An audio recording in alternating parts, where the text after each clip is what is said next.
madness. The people is giving the damage. They turn into animal savage. Rhinos and hippos and mammoths. The hero was coming, I'm locked in. You know that I'm winning, I'm top 10. You know that I came from the dog pen. You want it, you get it, you drop dead. The rebel who came from the bottom. My enemies know that I got it. I'm planting my seeds in gardens, then watching them sprout and harvest. The greatest was always in my plans. Battle the kid is white flags. Not on my level where I stand. Got it, I'm shooting a hot hand. Out of the gym, I was locked out. I failed, the kid was a dropout. I changed the game and it's up now. The city that need me is clear now. The people is giving the damage. The people is giving the Sandman, I can tap dance through the energy blast. Run flat, never pop your orbit. I keep energy in storage. I see spinning the globe, my fingertip itch. If I could pluck the earthquake hit. Look at the wrist, look at your body, I shake it and shift. Big fish in a small pond, Godzilla with a boot on. I step into your lawn, turn skyscrapers into croutons. Hit the button going high speed, need a megaphone to announce me. I move through the pygmies and the top pick, got a big fleece. Sit back, better breathe deep. Look around and they looking at me. 10 toes still never defeat. Push button never needed a key. Icy ain't ready for me. Hot boy still 100 degrees. I cross eyes and I dotted the T's. E&D till I leave in peace. The people is giving the damage. The people is giving the The people is giving the damage. The people is giving the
I give it all that I got will never stop. I give it all, straight to the top, will never stop. I give it all that I have, I let it be, cause nobody's better than me. What do you see? Give it all. Yeah, all that I got, I give it everything.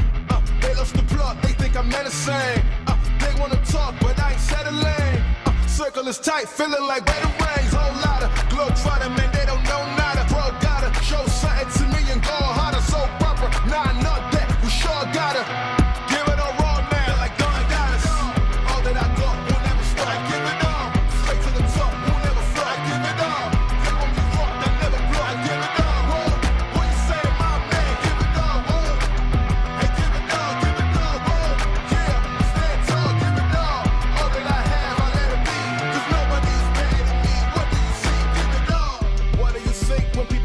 Me, 100 degrees tougher than Booker T.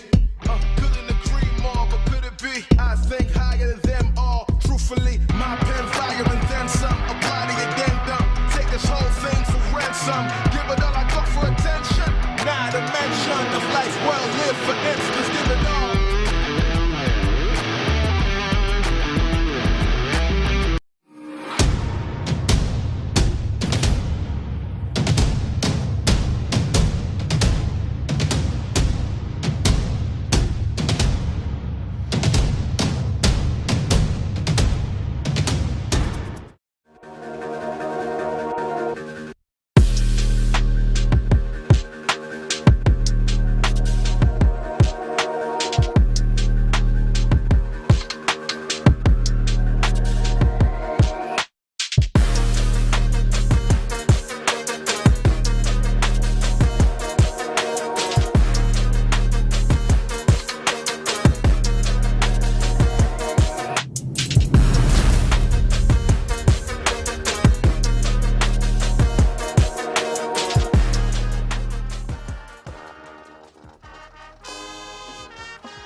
From wherever you're watching tonight, we welcome you live and free to Tough Street Stadium for a clash of KMAC powerhouses in Danville.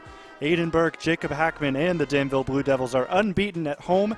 In fact, this Blue Devil program as a whole is unbeaten here, dating all the way back to October 7th, 2022, when these guys showed up. Tyler Johnson, Kalen Lemaster, Jesse Rings, the Centerburg Trojans team in 2022 that now, in 24, looks to take a similar result with them on the bus ride home. Stay tuned. The Marshall Brothers and the Centerburg Trojans butt heads with the Danville Blue Devils next.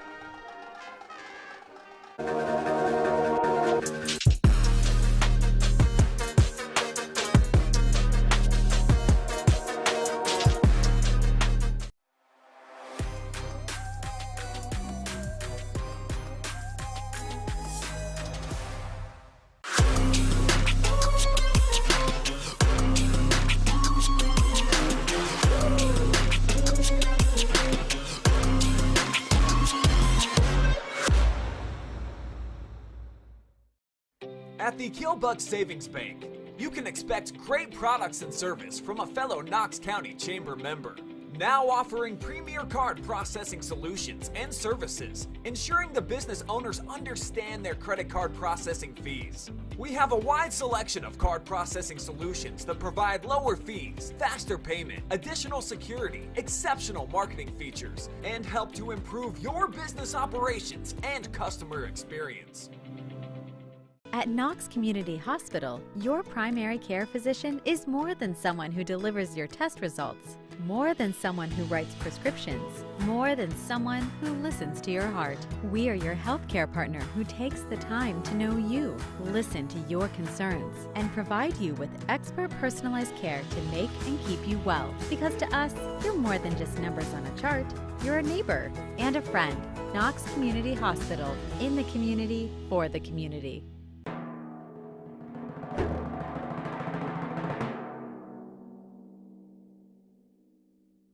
Picking up new hobbies such as cooking is another manly way to avoid depression and reduce stress.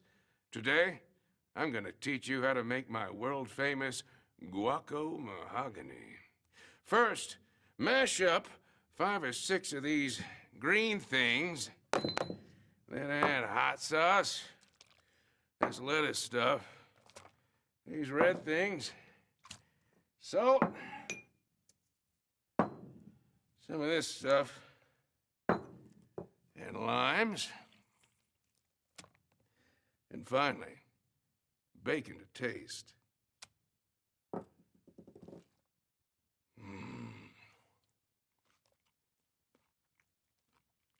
Delicious. analysis.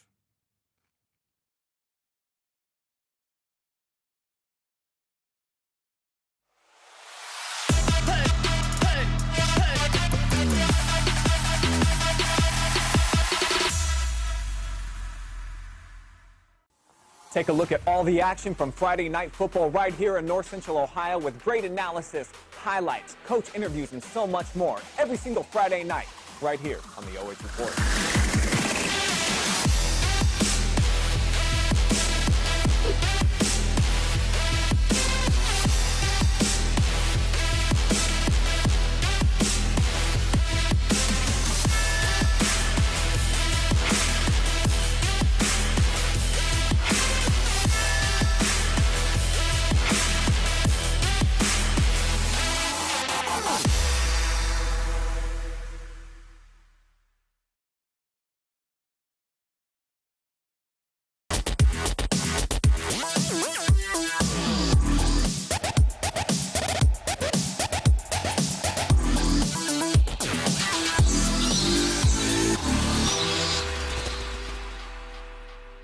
Let's go.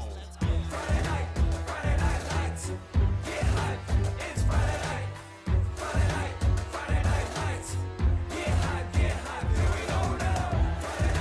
Friday night lights. Get hype, it's Friday night. Friday night lights. Get hype, here we go now.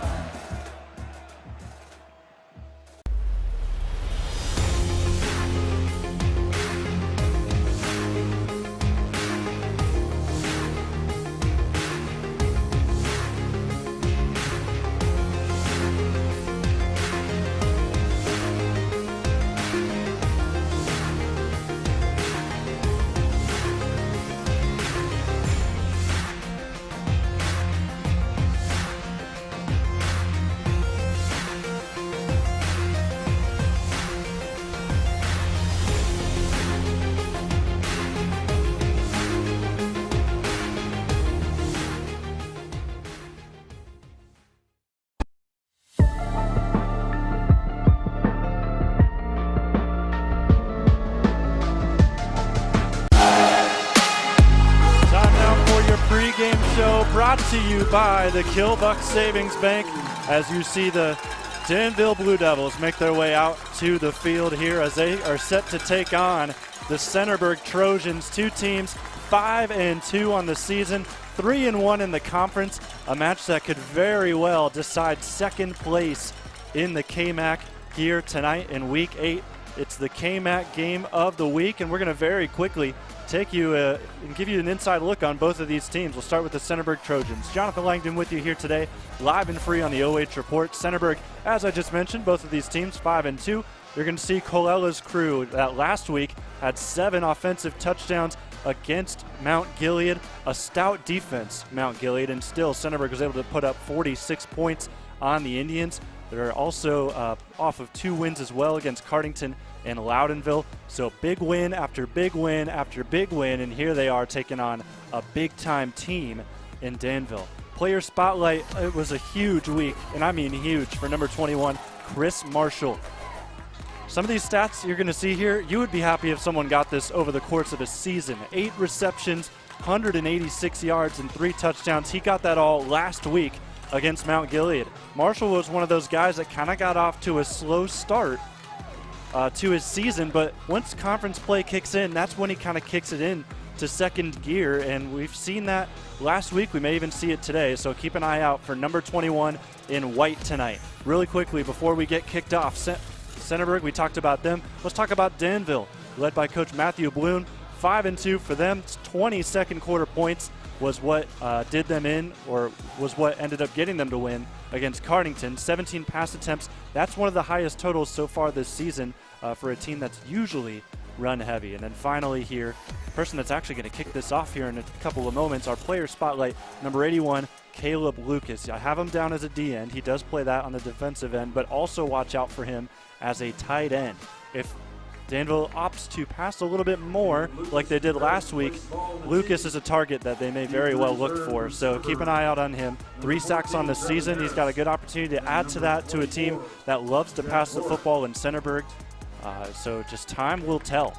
how this game will go for both sides as we're going to take it back out to the field and get ready for kickoff here on the OH Report.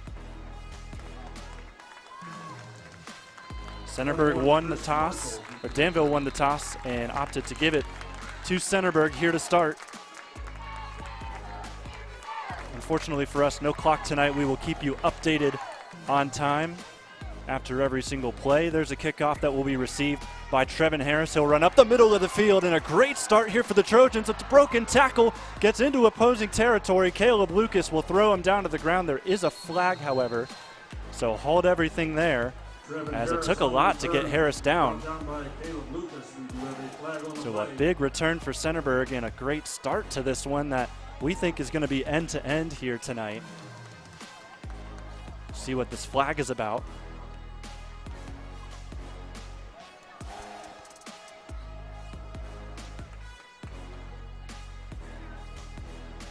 It is a hold on the return team, so move them back a couple yards. So they'll be back in their own territory, but still very good starting field position for the Centerburg Trojans. They are on their own 46-yard line here for first down and 10 for the quarterback, Blaine Ball. The junior stands just 5'9", but he has been amazing passing the football. 1,100 yards, just over that so far this season going into week number 8. Here is first down and 10. Ball on the 46-yard line as Ball sends Ballinger into motion. Handoff here to Miles Marshall up the middle. Will get over 5 yards. So there was your first down. Second down on the way. Miles Marshall only 7 rushes, 25 yards for 2 touchdowns, however. So he was held to a good number by that defense for Mount Gilead last week that we talked about. It was one of the best rush defenses in the league in KMAC. But he was still able to get his touchdowns. Second down and 4. It's a gain of 6. Ball on the 48-yard line. Back in Danville territory.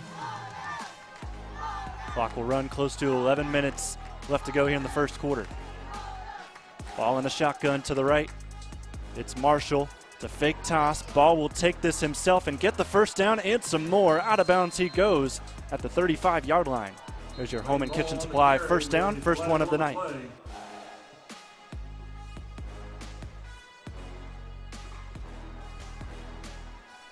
There is a flag on the field here, so hold everything. Flag was thrown around the 40. And it looks like Centerburg's going to get moved back yet again. Yes, a second holding call here in the first minute of action.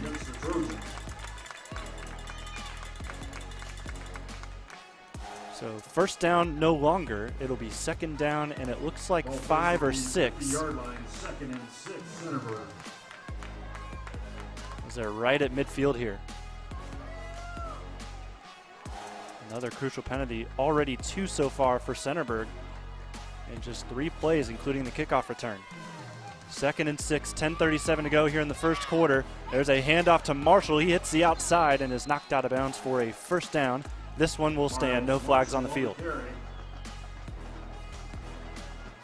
Clock will stop momentarily. It's at 10:31 to go here as we set up for first and 10.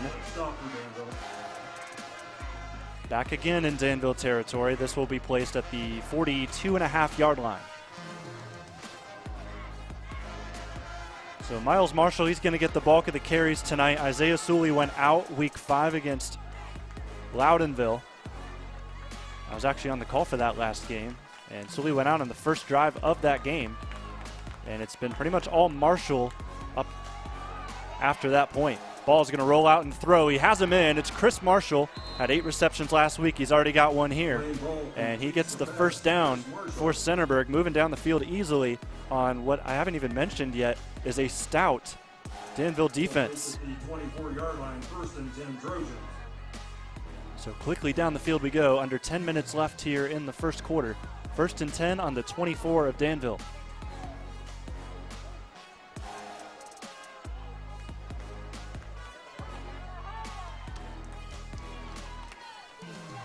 The shotgun to the left is Miles Marshall trying to jump some players offside. A fake snap now to be taken. Ball to the left. He's going to run this one a couple of yards forward. He gets close to the 20, and it looks like that's exactly where they'll mark him.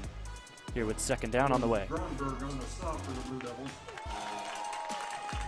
Brings up a 2nd and 6 Trojans from the 20-yard line.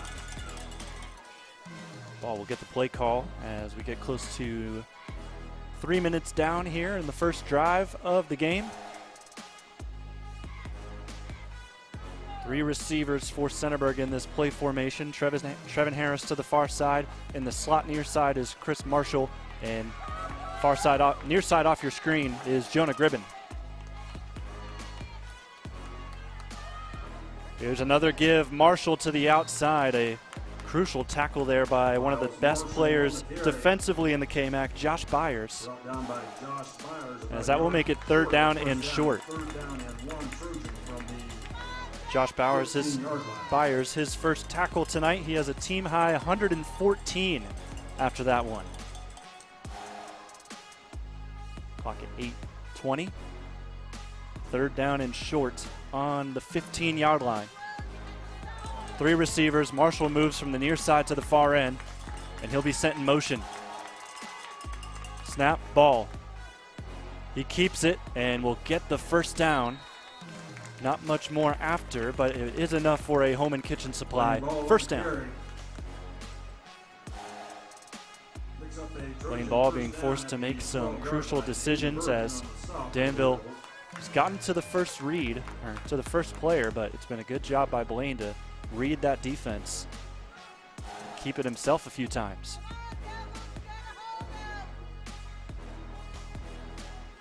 First down and 10 at the 12, 7:40 to go here in the first quarter. 3 receiver set yet again. Ballinger is out of the game. They've got a different tight end in there. Ball throws just high, and it's intercepted as well. Danville gets it off the deflection. Levi Furet.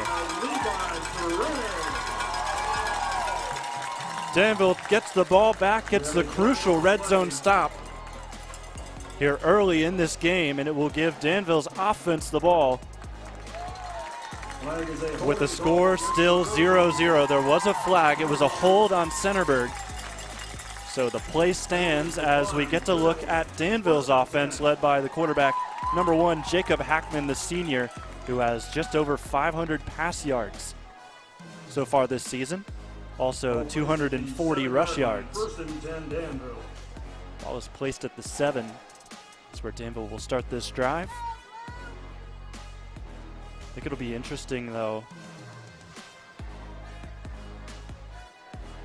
how many running backs Danville opts to run with today, because they had such good success running the football last week against Cardington with so many different options. You don't have to just go to Aiden Burke. You've also got Kyron Wallace. You've got Josh Byers an option, Aiden Mickley. So Hackman makes his way out to the field.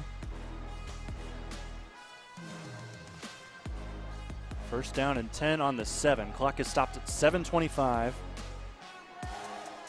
Under center, Hackman. Snap, this will be a quick give, and the crowd is going to push the runner forward for a few yards as second down will be set up here momentarily. Carry went to Josh Byers. He's already gotten over his total from last week. 1 rush for 0 yards, so off to a good start for him today. They'll say it's a gain of 6 as the clock goes now under 7 minutes to go here in the first quarter. Second down and 4, ball on the 13 of Danville. 2 receivers out wide. Wesley Payne near side. Burke. As there is another fullback dive given to Byers. Byers again on the carry. Won't be able to get too much that time, so third down on the way. For no gain, brings up a 3rd down and 4. Blue Devils from the 13-yard line. In fact, they'll say no gain at all. 3rd and 4. Ball on the 13. Still 0-0 between Centerburg and Danville. 2 teams that are 5-2 each, 3-1 in the KMAC each. Very even ball game tonight as we see Hackman in the shotgun. He's going to give it to Burke, and Burke is stopped. Aiden Burke on the carry. He is short, 4th down and 4, and the punt team will come on. Brought down by several Trojans, led by Clock will continue to roll. It's at 5:55. You see it on your screen. Towards the top. So out of the turnover and the interception thrown by Blaine Ball, Danville not able to get too much. 3 rushes, a total of 6 yards. That will force a punt. Low snap. Good job to grab it, though, by Ridgeway, as here's Trevin Harris to return.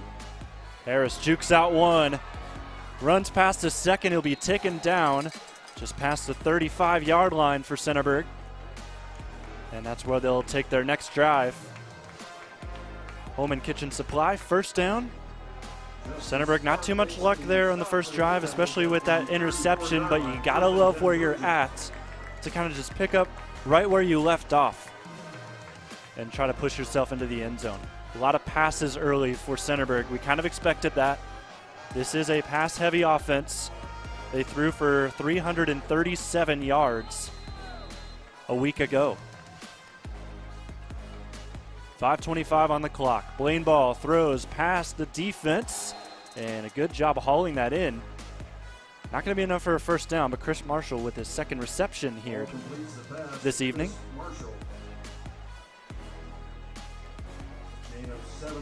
They'll give him 7 on the gain, so 2nd and 3 at the 27 of Danville. Under 5 minutes to go now. Still in the first quarter of action. Blaine Ball back in the shotgun. Miles Marshall to his right hip. 3 receivers yet again for the Centerburg team. This will be a give. Marshall with a counter play. He's going to play the near side. There is another flag down on the field, and Centerburg has been plagued with those here early. They've had 2 that have directly impacted plays. They had 1 on the interception. And then this will be the 3rd one for Centerburg here. Holding on the offense as we expected, and we'll go back 10 yards.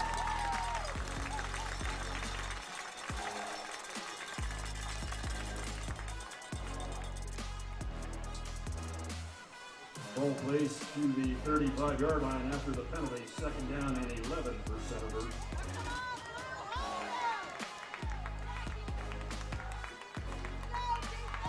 So here we go, 2nd down and 11 on the 35-yard line. Pretty much back to where they started this drive a play ago. Another motion. Rolling to the right, ball. He's close to that line of scrimmage. Ball pops up in the air. It's intercepted again. The 2nd interception in the first quarter for the Centerburg offense. And that was just an unlucky bounce that ended up in the hands of Josh Byers. That's his first interception of the season.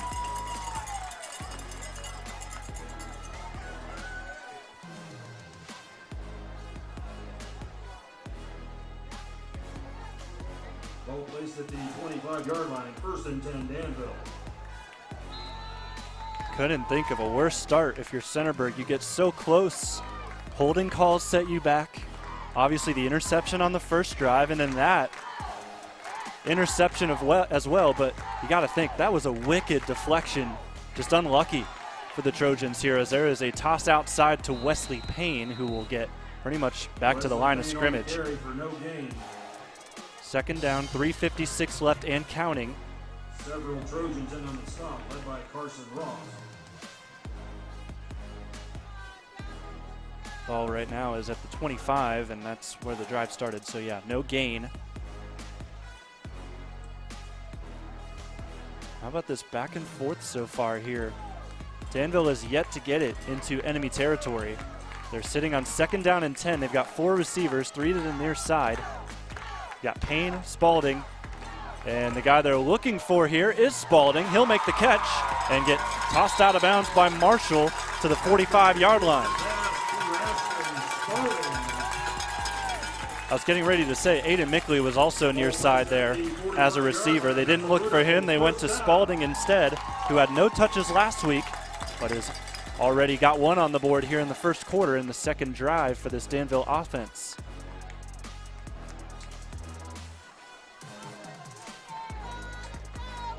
New set of downs, 1st and 10. Ball in the 45 of Danville. 3 minutes to go here in the first quarter. Snap, Hackman, play action. It's going to be a screen play caught here by Aiden Mickley. And Mickley's taken down behind the line. Well done by this defense for Centerburg to make that a loss. Miles Marshall was the one to get there. Second down and 10, Blue Devils from the 45-yard line. Not much of a loss with the spot there, but it is behind the line of scrimmage. 2.5 to go here in the first quarter. Score remains 0-0. The ball in the 45, second down and 10. Under center this time, Hackman will go. Sends Payne into motion. He will run out on the snap. Here is a give to Aiden Burke, who pushes ahead for a couple of solid yards. They are just shy of enemy territory right here. 3rd down on the way. 4 on the play. Tommy Haas on the stop for the Centerburg Trojans. Brings up 3rd down and 6 from the 49-yard line. Clock under 2 minutes. Still 0-0. 3-4. 3rd and 4 on the 49-yard line. Unless Danville puts together a huge play, we may not see a score go up here in the first half, something that I personally did not expect here.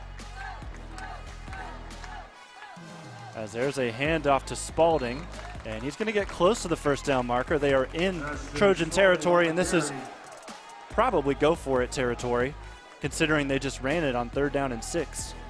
Carries to the 46-yard line. So it'll be 4th and 1 with 1:12 and counting left in the first. They are on the Centerburg 46.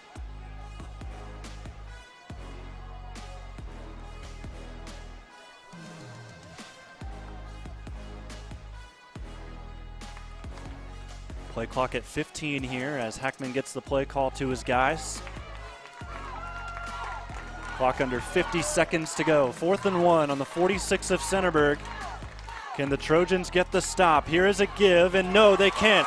Running all the way here is Aiden Burke, and he's taken down from behind by Trevin Harris, but not until he gets a huge gain for this Danville offense. Carries to the 26-yard line where he's brought down by Tommy Luger. 1st and 10, Blue Devils. Biggest play of the night for Danville. And it comes on 4th down and 1.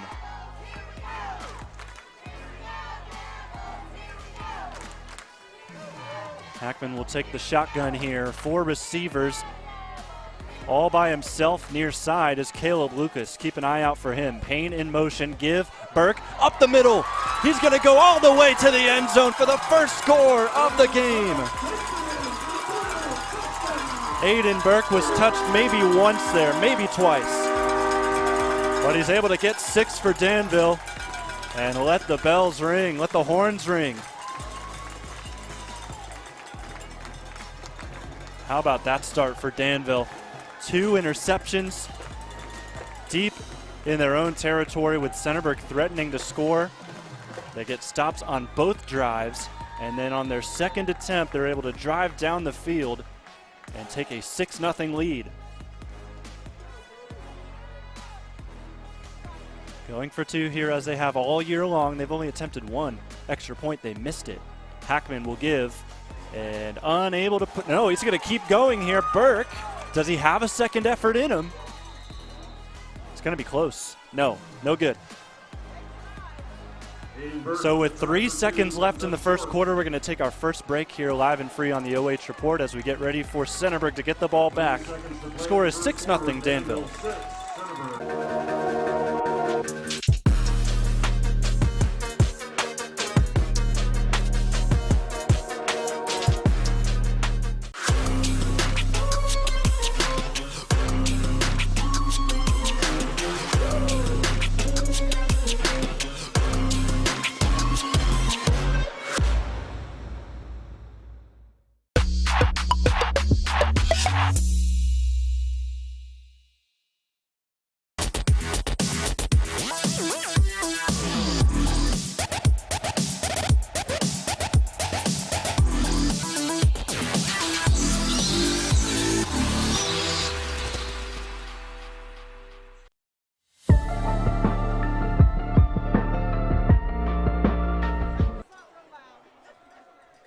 3 seconds left here in the first quarter, so this kickoff will likely do it. Marshall and Trevin Harris deep to return. Marshall and Harris back to return for Centerburg, as Caleb Lucas gets this set. A rushing touchdown from Aiden Berkey broke the 0-0 score just a few moments ago. As here's the kickoff, Lucas, it's a squib kick. It's bobbled here by Ballinger, and Danville dives on it at the last moment. It's still alive. We'll see what the call is. It is Danville football. And with zeros on the clock, Danville gets the ball back on a squib kick bobbled by Jackson Ballinger. Here it is one more time. And when we come back from break, it will be Danville football in enemy territory, live and free on the OH Report.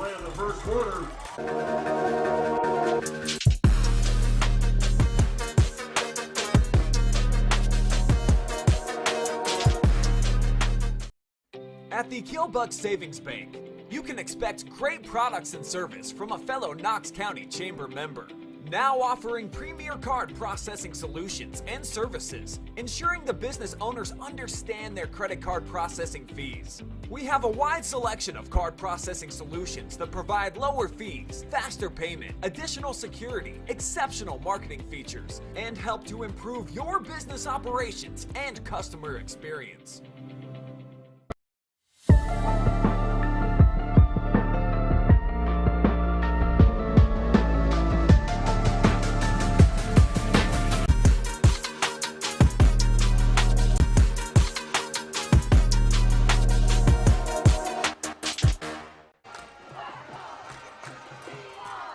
And we're back here from Tough Street Stadium, Danville, with a couple of statement plays before we sent you to the break. A 26-yard rushing touchdown from Aiden Berkey, and then on the kickoff, it was bobbled by Ballinger on a squib, and Danville came up on it as they now have 1st down and 10 to start their 3rd drive of the game. Hackman hands off. Berkey again trucks him in. He's inside the 15, and he's taken down, but the ball comes loose. And it's recovered by Centerburg. Tommy House comes up with it. Talk about a swing of emotion here at Tough Street Stadium. Everyone went crazy after that truck, and then immediately the ball pops out. You're going to see a look here. Looks like from behind, Ballinger was able to punch it free. And just like that, that's back to back to back. Big momentum swings. And now Centerburg is going to get the ball back after giving it up on the kickoff. Trojans 1st and 10 at the 10-yard line following the Blue Devil turnover. I hope you're just as entertained at home as I am right now. This has been spectacular football here, especially in the first quarter, and we're off to a great start as well here in the second. Clock is at 11:52, only 8 seconds gone here in the second. So much has already happened. As Blaine Ball is waiting for the official signal to get this drive started. Coach Colella talking with some officials. Not sure what's going on far side right now.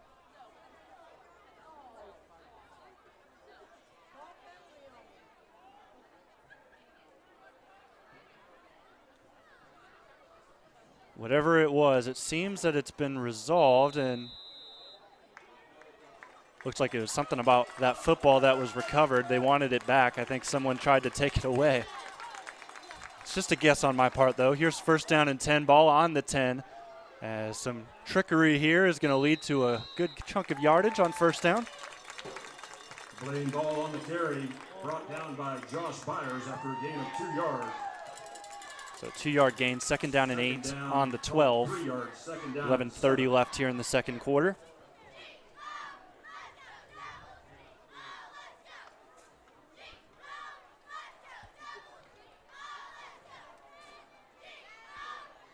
Actually gave him 3, 2nd down and 7.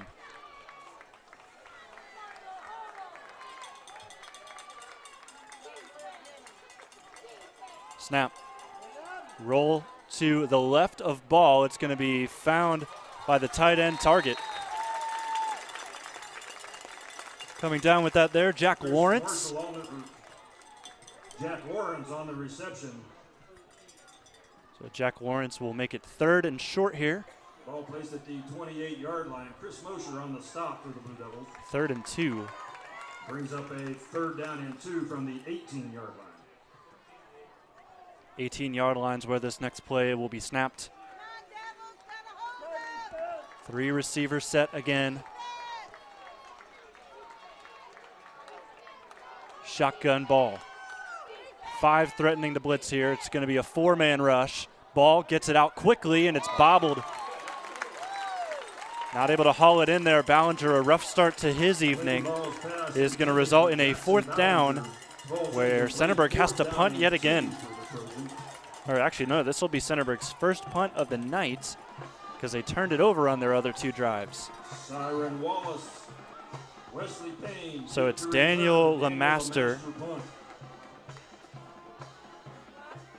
who's going to get the ball and punt this away, and number 17 for Centerburg.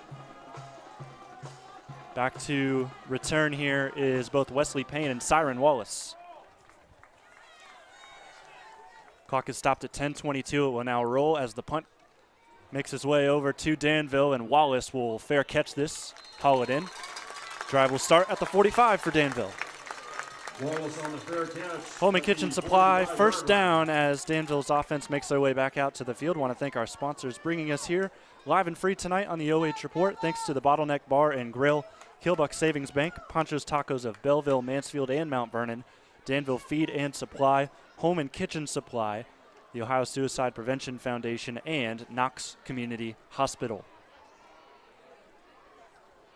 In the shotgun, Hackman will go. First down and 10. Ball is on the 45-yard line of the Blue Devils. Payne and Mickley out in receiver positions. Pulling guard here on first down and 10, and it won't work for them. They'll get maybe back to the line of scrimmage. On the carry. Brought down by Aiden Gray and Jackson Ballinger. Looks like maybe even a loss right there. 2nd and 10, under 10 minutes now on the clock, 9:54 and counting. So right back where they started, 45-yard line, their own territory.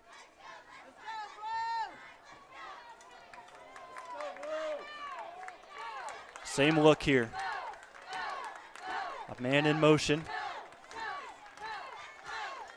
Snap, rolling right. Near side here. Hackman looking down the field, ends up finding a short gain, and making it even more there is Ashton Spalding for his 2nd catch of the night. Depending on the spot, looks like they'll be short. 3rd down and 1 on the way.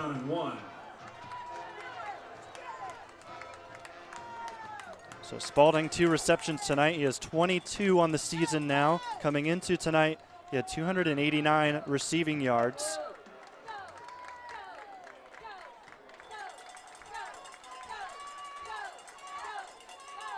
Another snap, Berkey up the middle, tackled down by Harris, but not before he gets the first down. He'll be down at the 40.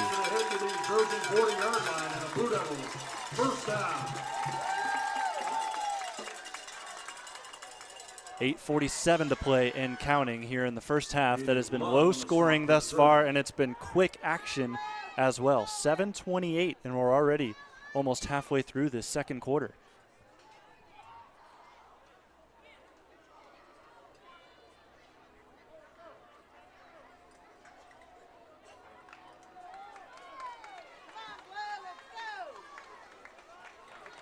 Trips to the far side here for the Blue Devils.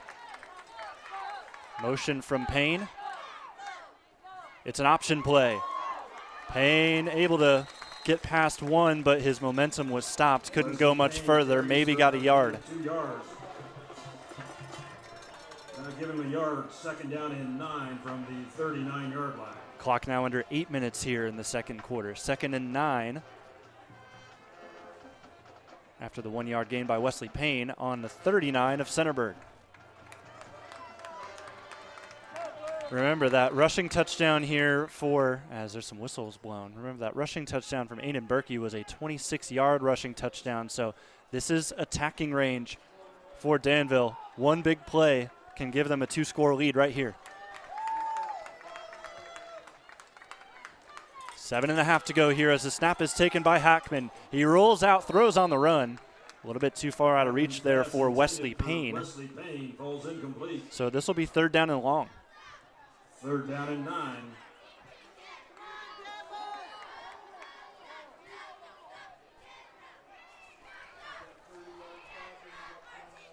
Clock is stopped at 7:32. 3rd and 9 on the 39. Score Danville 6, Centerburg 0. This Danville defense already has 2 interceptions and a fumble recovery on the night.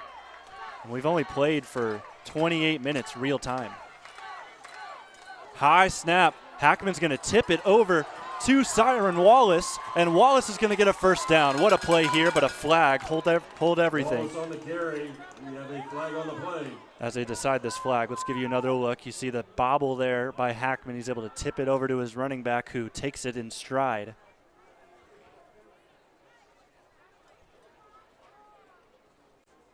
So there is a flag, and this play will be called back.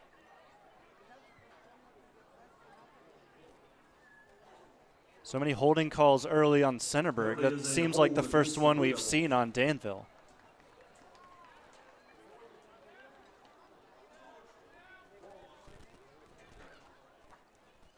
So as they decide where this ball is going to be placed, let's take a look around the OH report, see what other games are going on. I guarantee you not very many others are already in the 2nd quarter. Hillsdale's up 15-0 on Northwestern. That's an expected result there. Shelby up 7-0 on Clear Fork. Westerville North is up 7-0 over Big Walnut. Big Walnut, one of the undefeated teams left in our area. Northmore up 3-0 on Mount Gilead. And then, of course, here, Danville 6, Centerburg 0. And then I also see Lucas and North Central. That game remains scoreless. So that flag is going to move them all the way back here to the 49-yard line. They're still in Centerburg territory, but just barely. And it's 3rd and 19 with 7:07 and counting. And 6 seconds are left on the play clock. Likely going to need, or actually no, it's just reset here, 25 now. So plenty of time here to get a snap off. 3rd down and very long here for Danville. See what they can do. 2 receivers far side. High snap, play action. Running near side here. There is another flag thrown. Hackman will just run out of bounds and stay away from getting a hit. Hackman on the carry. Flag in the Blue Devil backfield. This game has moved quickly, but there have been plenty of flags.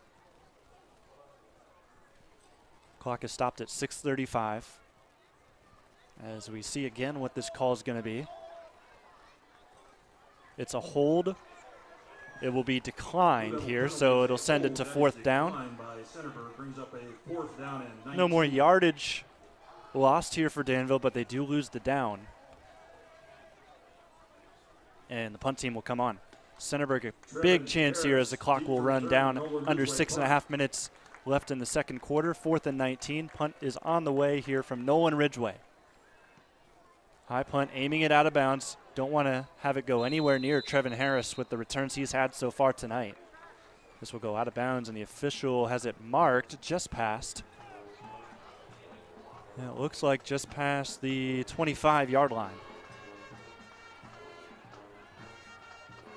Danville gives it back to Centerburg.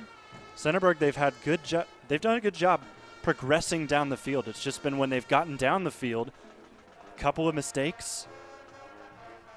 And honestly, the only mistake I would have seen was Blaine Ball overthrowing Marshall, resulting in a tipped interception. That was his 1st interception. The 2nd interception was kind of awkward. It was thrown and deflected very high up in the air. I think there are some defensive linemen for Danville that could have made that interception as well. Very easy catch, just on the unlucky bounce for Centerburg on that 2nd pick. Here is another flag as this run is taken to the outside. On the carry, flag on the play.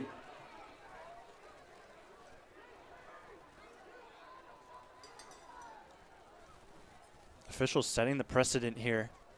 They're not going to tolerate any holding here, and we're seeing that obviously play out.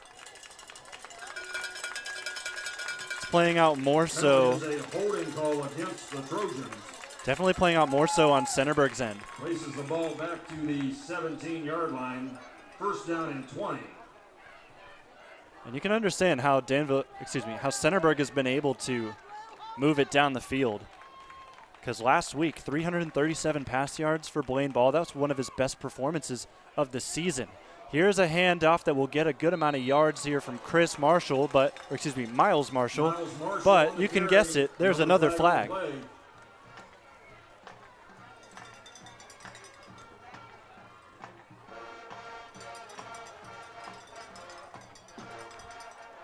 Clock stops at 5:44, as we may very well see first down and 30 coming up. Penalty is holding against the Trojans.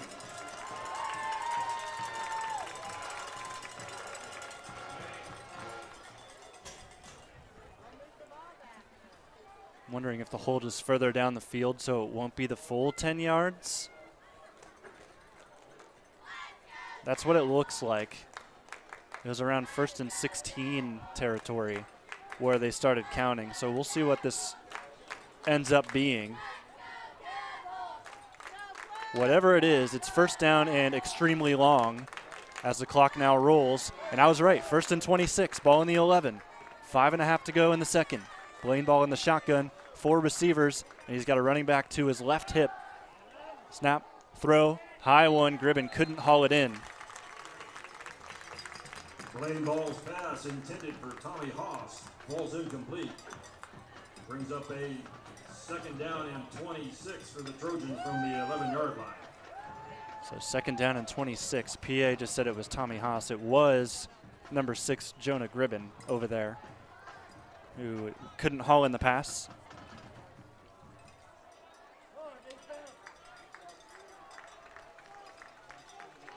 Second down in eternity. 5:24. Clock is stopped right now after that incompletion. 2nd and 26 on the 11 of Centerburg. Miles Marshall will move to the left of Blaine Ball here. It's a give, and Marshall will not get much.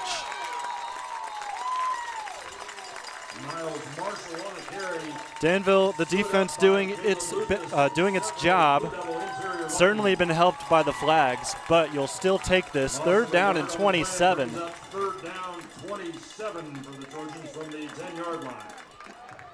It was right around this area last week where they threw this to Jackson Ballinger, and he ran it all the way for a 90-yard touchdown catch.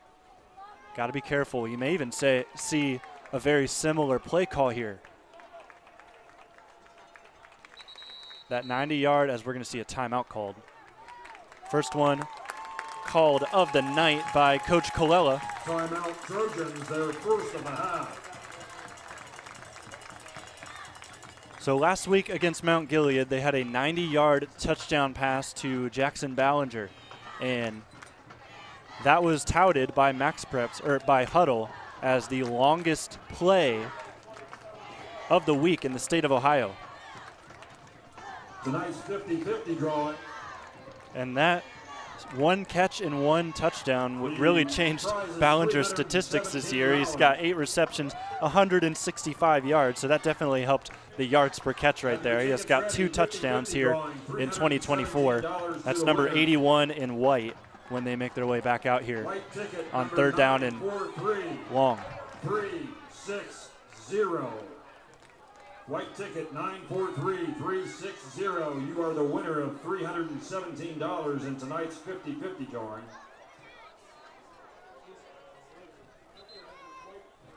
You hold that ticket, come to the rear stairwell of the tower and come to the upstairs level to collect your winnings. Both teams back out on the field. Play resumes. Trojans 3rd and 27 from the 10-yard line. 4:39 on the clock. Left here in the second quarter. It is an empty backfield for Blaine Ball. We'll see if they send the pressure. Only 3 rushing. This will give time for Blaine Ball. He's going to throw on the run. Pass is complete. Won't be anywhere near the first down marker. Miles Marshall got the catch. Completes the pass to Miles Marshall. But still going to see the punt team come out. Second one of the night for Daniel Lemaster on the way. 18 on the play. You like that yardage? You get a gain of 18. Kind of pat your stats there. Gain of 19 brings up 4th down and 8 for the Trojans from the 28-yard line. 4th down and 8 on the 28. Wesley Payne deep to return the kick. Last punt was a fair catch by Siren Wallace. We'll see if they do the same. It's both Wallace and Payne out there. It's a low punt. Not even going to get to the 2 back there to return. This will take a nice bounce. Close to the 30-yard line. Miles Marshall will pick it up. And maybe the potential last drive here of the first half. And it's with Danville. Home and Kitchen Supply, first down.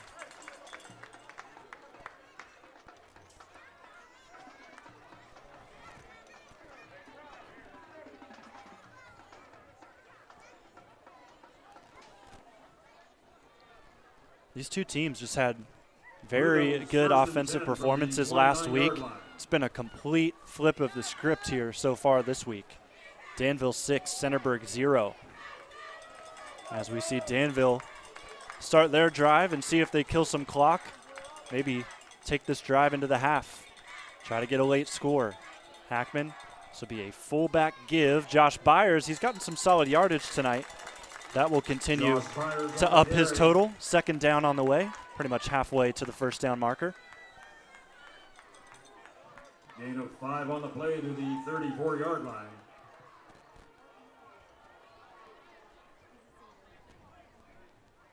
Second and 5. Under 3.5 minutes left here. Second down and 5. Ball in the 34. Danville 6, Centerburg 0. Only score so far was at the end of the first quarter, a 26-yard touchdown rush from number 22, Aiden Berkey. Berkey is in the backfield there with Hackman. He will take this rush and dive forward. He has lost a fumble today. That was his 5th fumble of the season. He's able to hold on to that ball and make it 3rd and short. Clock continues to roll. Danville will bring in some big boys, see if they can help out the middle of that line, maybe take one up the gut, try to get this first down. 3rd and 1 on the 38.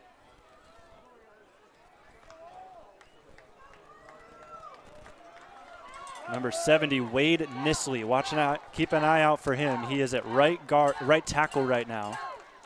And he's going to lead this block, a play that looked to have gotten blown up. Jacob Hackman brought down in the as Hackman had to take a beating there, and it's going to make it 4th down. Chris Marshall on the stop, but also 5 on the play. Brings up a 4th down and 5 for Danville. So that play blows up in Danville's face, and now they're going to have to potentially give this ball back to Centerburg. And Centerburg's got 2 timeouts left. They don't want to use this one. Looks like Danville's not going to get a play off here. They've got 10 seconds left on the play clock. They'll call a timeout, and then we'll see what happens from there.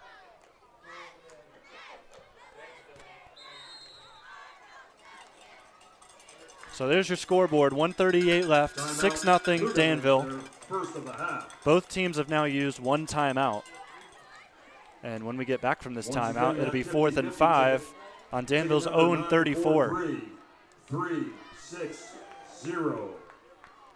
$317 is the prize. Time to keep looking at some more OH Report scores. Hillsdale 22, Northwestern 0, Shelby 7, Clear Fork 0. Westerville North 7, Big Walnut 0. Mount Gilead is up on Northmore 7-3. And then I'm seeing our score: Danville 6, Centerburg 0, North Central 0, Lucas 0. Mount Gilead up right now on Northmore 7-3.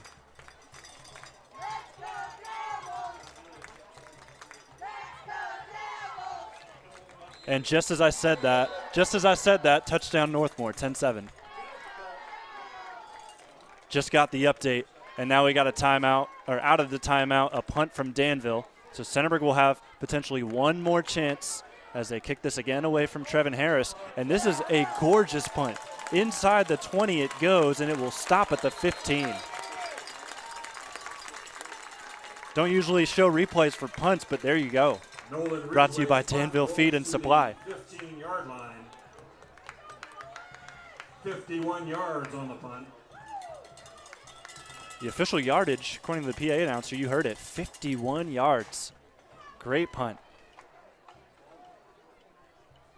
Credit to Nolan Ridgway there. He averages 38 yards a punt. That's 4th in the KMAC. Upping his average there with that. Minute 26 on the clock as Centerburg will start this next drive. Home and Kitchen Supply, first down for Blaine Ball and company. Ball takes the snap. Rolling to the right. Throws on the run. Pass is complete. Third catch of the night for Chris Marshall. And he gets out of bounds wisely. Stops the clock. See how Centerburg's 2-minute drill looks. To the 18-yard line. 2nd and 7, Trojans.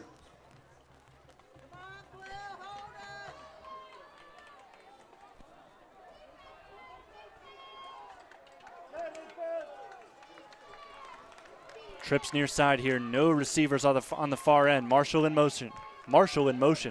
He's going to take this catch and get past one. He's going to try and play the sideline as long as he can. He'll get out past the 30, close to the 34-yard line. That's where the official sits right now. That's enough for the first down, and he gets out of bounds. Crucially, minute 12 now. Clock will stop and not be started until the snap.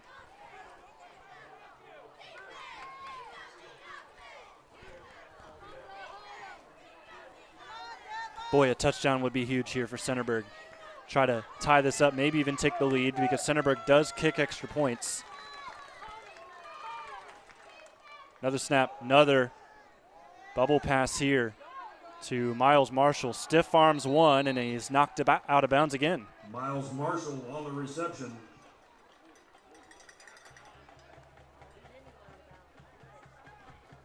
Gains to the 43-yard line.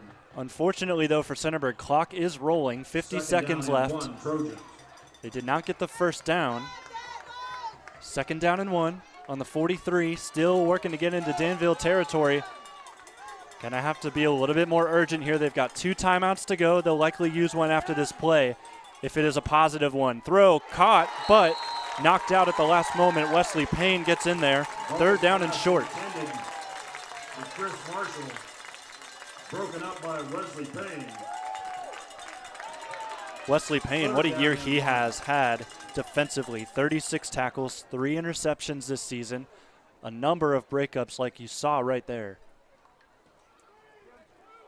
Clock stops at 31 seconds. Centerburg still has 2 timeouts to play with. Danville has 2 as well, but with how this is going and how little time there is left, don't see Danville using one unless it's to fix something defensively.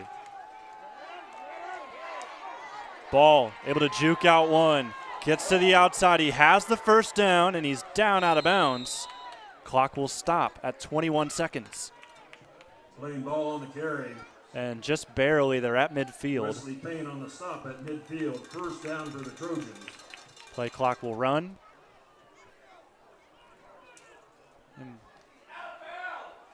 And the game clock will run too. It ran all the way down to 13 seconds. Coach Colella wants an explanation of why that wasn't a stoppage of the clock.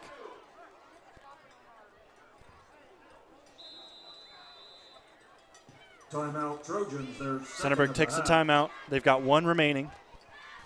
They're right at midfield. Can they make one last push to the end zone here in half number 1?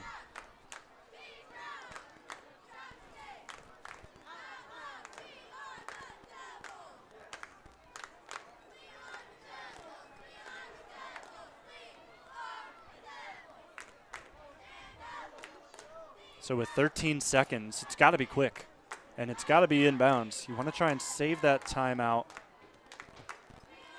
If you can get out of bounds around the I'd say 8 or 9 second mark, you can save that timeout, take another one down the field, and then call the timeout there.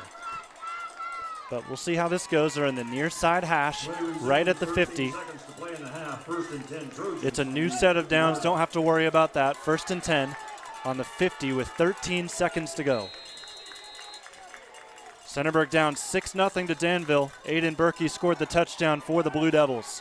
Ball rolls up. There is a flag thrown, and ball won't get to the first down marker. Coelho will have to call a timeout. Clock will stop at 4 seconds. There was a flag on the field as well, so we'll check that. It's another hold on Centerburg.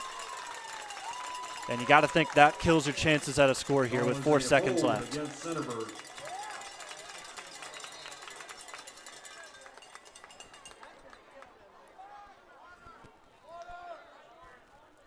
Just because Trojans, their third and final after that flag, we're going to see the final timeout whipped out by Coach Colella.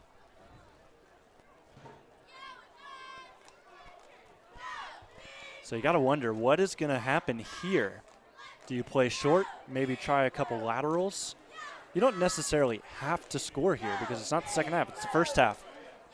But any score you could get is huge. And how much do you trust Blaine Ball to throw this in a Hail Mary sort of effort?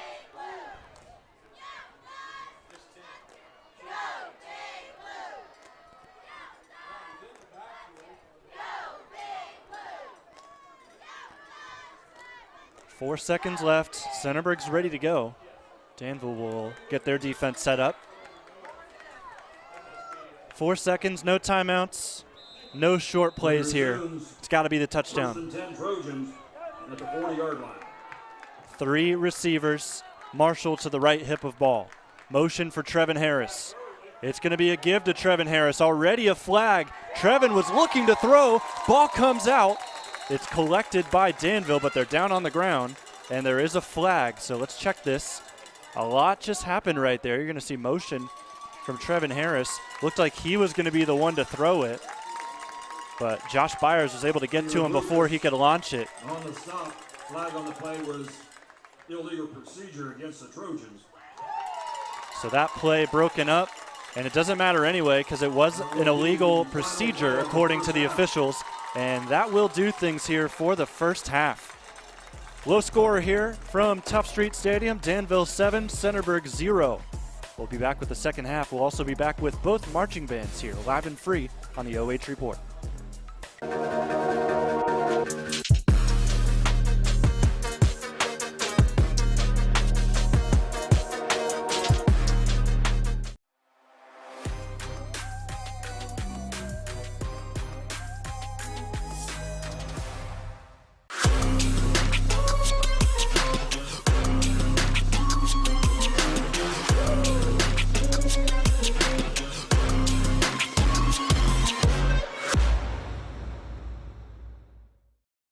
At the Killbuck Savings Bank, you can expect great products and service from a fellow Knox County Chamber member. Now offering premier card processing solutions and services, ensuring the business owners understand their credit card processing fees. We have a wide selection of card processing solutions that provide lower fees, faster payment, additional security, exceptional marketing features, and help to improve your business operations and customer experience.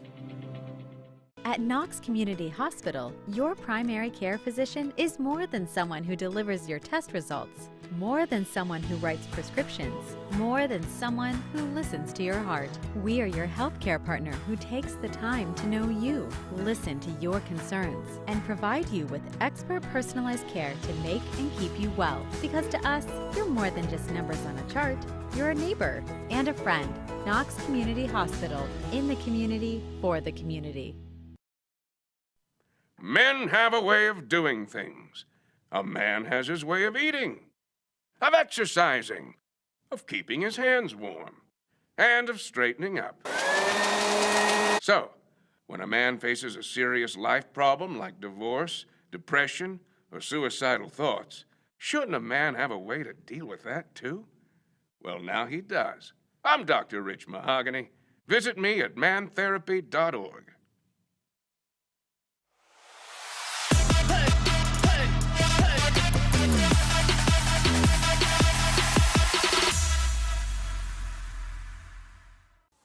Take a look at all the action from Friday night football right here in North Central Ohio with great analysis, highlights, coach interviews, and so much more every single Friday night right here on the OH Report.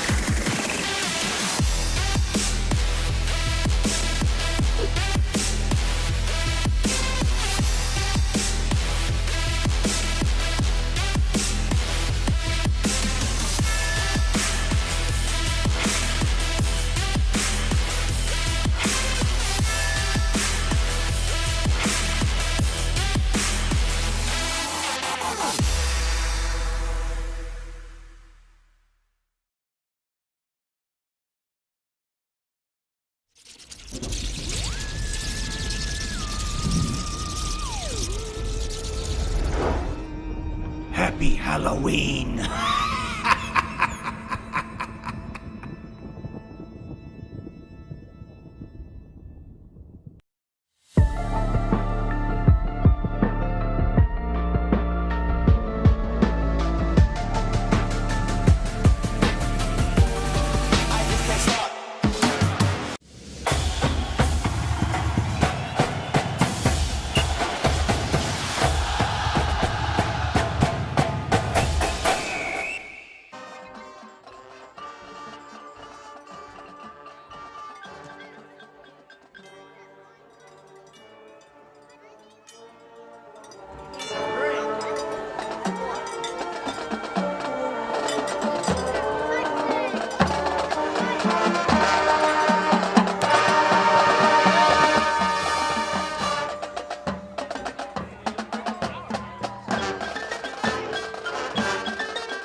Let's give another round of applause for the Centerburg Marching Band.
Good evening, ladies and gentlemen. Under the direction of Mr. Andrew Gazile, we are proud to present the Danville High School Blue Devil Band!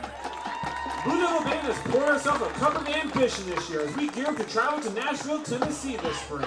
We're kicking off our Nashville show with 9 to 5 by Dolly Parton.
We said we wouldn't call, but we've lost all control.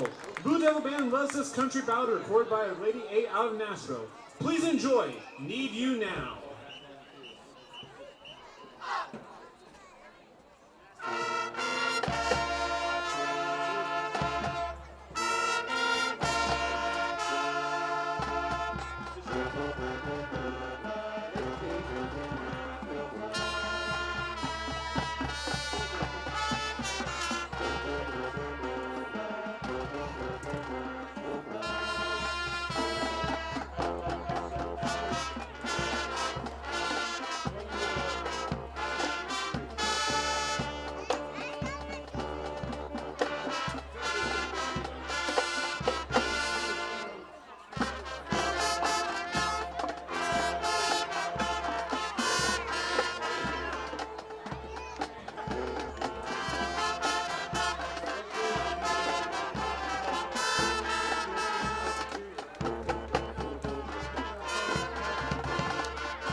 the Blue Devil Band is going to rock out to a tune you'll want to fasten your seatbelts for.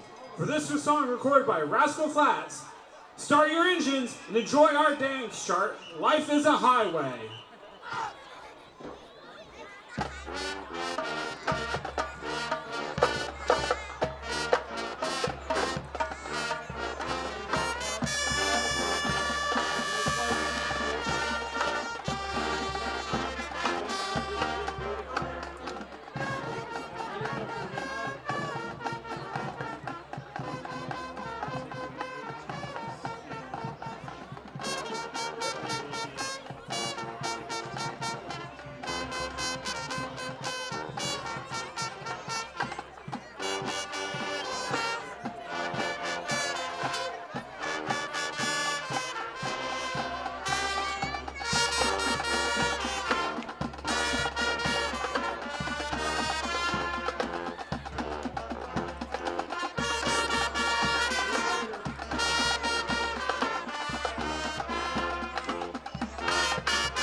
Ladies and gentlemen, put your hands together one more time for the Danville Blue Devil Band!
For your halftime show, brought to you by Killbuck Savings Bank.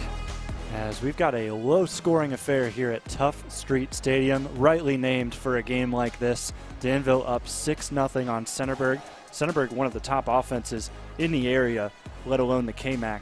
And they are at a 0 right now on the scoreboard, which has been a testament to Danville's defense. The first drive of this game, we saw Centerburg drive all the way down the field and throw an interception into in the red zone.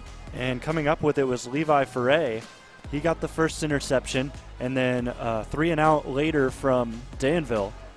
Centerburg had the ball yet again, looking to try and score, and around the 30-something yard line, they threw the second interception in as many drives. They threw one to Josh Byers, who called in his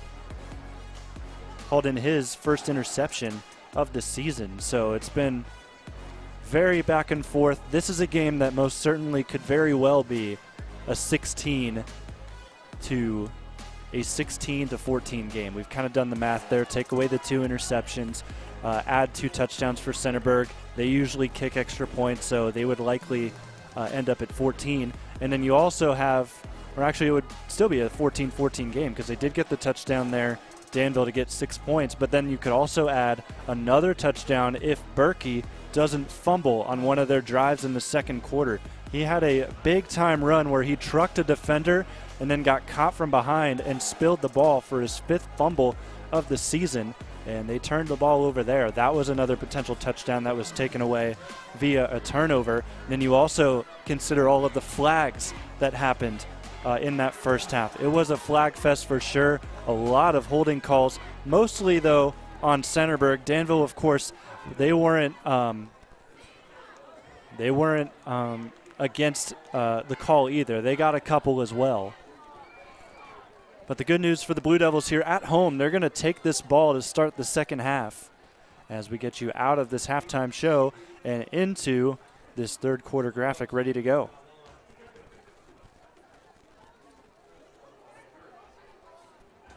So a low-scoring game on a beautiful night as this is not what most of us here in the booth had in the cards for tonight, but here we are, 12 minutes on the clock. Again, want to remind you, we do not have the ability to put the clock here on the graphic, so we will keep you updated as much as we can, as much as I can, throughout the quarter. We'll also show the scoreboard when able to give you the time left in these quarters. Of course, right now, 12 minutes as we get the third quarter underway. LeMaster kicks this off. Danville will start with the football, and they'll take this return here. Siren Williams with the return. He will get pretty much to the 25-yard line. So Danville takes the ball in. They'll get their home and kitchen supply first down. As we get into the third quarter, want to one more time thank our sponsors bringing us here to Danville tonight. The Bottleneck Bar and Grill is our scoreboard sponsor. You'll see them on the lower third of your screen all night. Killbuck Savings Bank is our pregame, halftime, and postgame sponsor.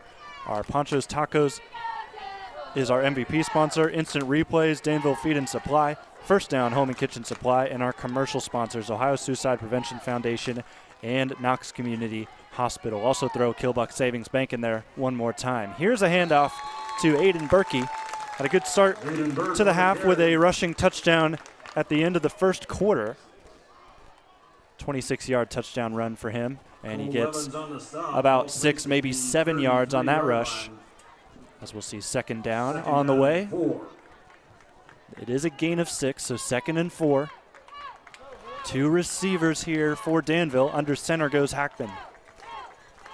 Hackman, snap, give. Berkey finds a hole. Berkey, nobody in his area. To the 30 he goes. Marshall's the final man to try and get him down. He does just before the end zone, but a huge run from Aiden Berkey. Great blocking in the trenches by the Blue Devils and running down all the way inside the 10 was Aiden Berkey. Good hustle, though, from Centerburg. Miles Marshall able to get in there and bring him down shy of the end zone. Ball is placed on the 5, and we see a timeout. Timeout Danville, their first of the half. A very early timeout here for Danville.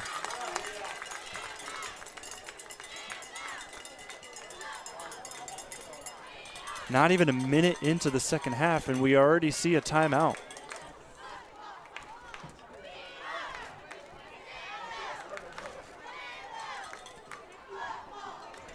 So how's that going to loom large later today?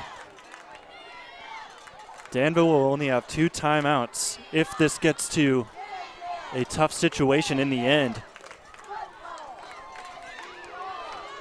Danville has the 1-score lead at the moment. They have a chance to put it up to 2 scores here very soon with 1st and goal on the 5. Here they come out of the huddle. Play resumes. Blue Devils 1st and goal from the 6-yard line, from the 5-yard line. 11:03 on the clock. 1st down and goal. Berkey is stopped short, maybe even short of the line of scrimmage. Hayden Burke brought down for no gain.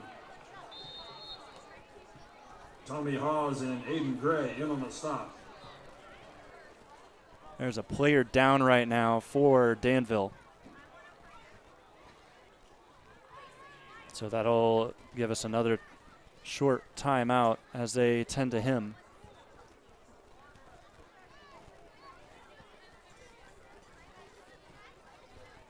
So a great explosive start here to this second half, with Burke running it pretty much the whole way until he was stopped by Miles Marshall at the 5.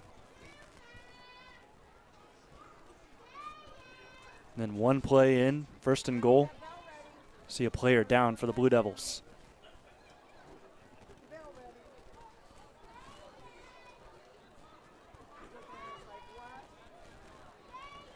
As we take this injury timeout, look at some other scores. Most that are into their halftime breaks. Lucas 36, North Central 0, Shelby 7, Clear Fork 0. As up to his feet there for Danville is the injured player. It's 66, Blake Colopy. He'll get helped off. So Lucas up 36, Shelby up 7. Westerville North up over Big Walnut 10-3. And into the half, Northmore is up 16-7 on Mount Gilead. From the 5-yard line. And that's it for tonight.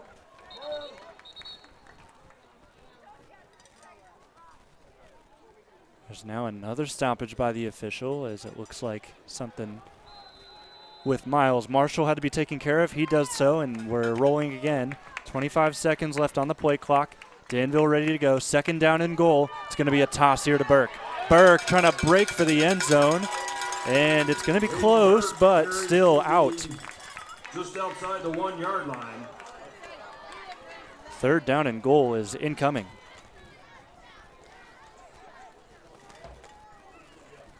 Ball placed at the 2-yard line. 3rd down and goal. Burke last week had 13 carries, 104 yards, and a touchdown. He's well on his way to that total if he hasn't already reached it tonight. As here we go, 3rd down and 2. For all intensive purposes, 3rd down and goal. 9:51 to go here in the 3rd quarter. It's a snap, it's dropped. Trying to dive on it. Did Hackman get there? He did. Fumble on the play. Crisis averted. So it'll be 4th down and long here. 4th and goal. So it'll be an interesting dynamic. We'll see what this makes things really intriguing to see how Danville will play this. 4th down and 6. They have to reach the end zone.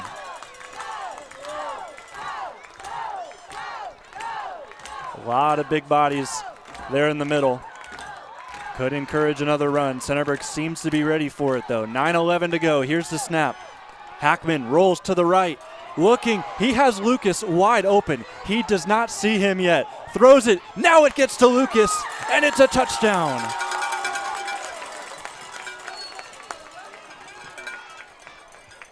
Pass complete to Caleb Lucas. We have a flag on the play. You heard it the same time I did. There's a flag on the field. Call is against the Blue Devils. And it's going to go on Danville, take off the points. So it's still 6-0 Danville, and this is going to hurt. Pass interference against Danville. And it's a pass interference call. You don't see very many of those, especially against the offense in high school football. Penalty sets the ball back to the 21-yard line. 4th down and goal. So how about this? 4th and goal. It's at the 21-yard line. And obviously, Danville, they don't kick here. They're going for it. 4 wide here for Danville. 4th and 20. Rolling to the right. Yet again, it'll be thrown short. It's going to have to take a miracle here. Juked out, and it's going to be short. Ran out of real estate. Jackman completes the pass to Aiden Mickley. It's a solid effort there by Aiden Mickley, but just not enough room 9-yard line. as he stopped short. That will be a turnover on downs. Turnover on downs. Centerburg survives. It's going to stay a 1-score game, and we're going to see this Trojan team come out for the first time this half.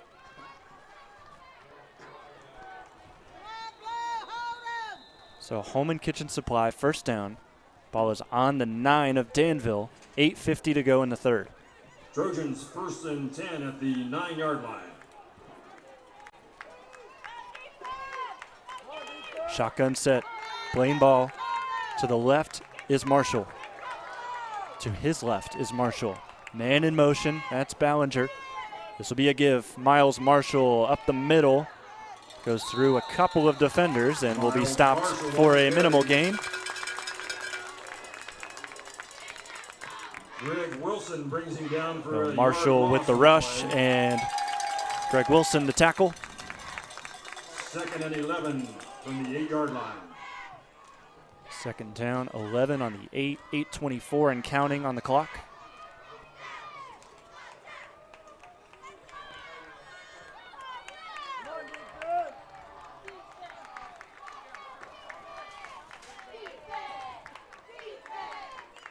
Ball motions his running back, and now a flag thrown.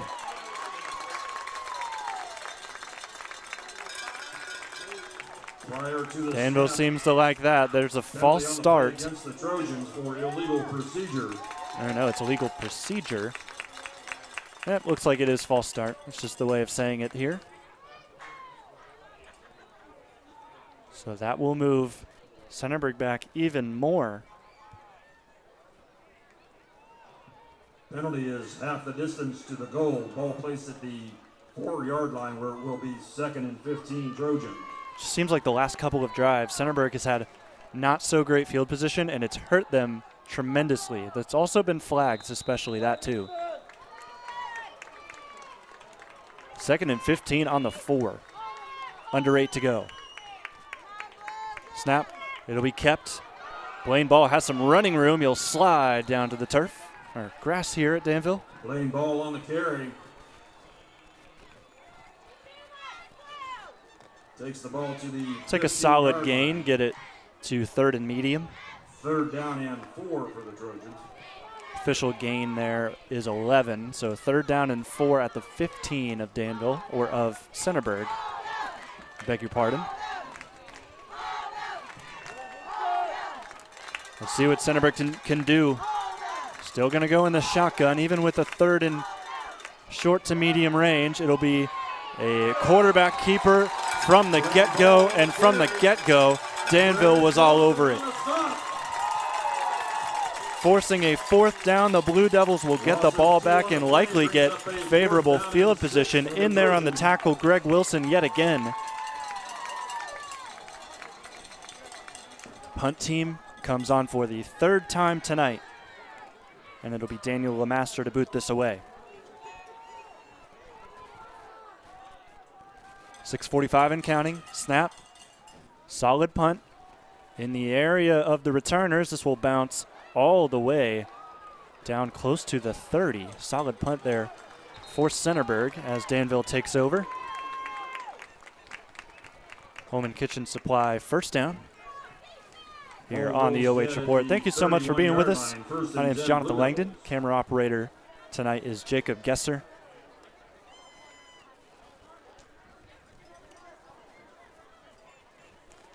See what Jacob Hackman and crew come up with here. First down and 10 on the 31-yard line of the Blue Devils. Trips to the near side, one receiver out close to Centerburg's bench. First and 10 on the 31, Danville 6. As Hackman keeps the ball, he's able to get some yardage out of this. He's going to move around and just kind of situate himself behind his blocker, and he's close to the first down marker, but should be second down and short. Hackman on the carry. Get the tail end of that play. Combining there on the tackle, Heath Markland was in there, number 5 for the Trojans.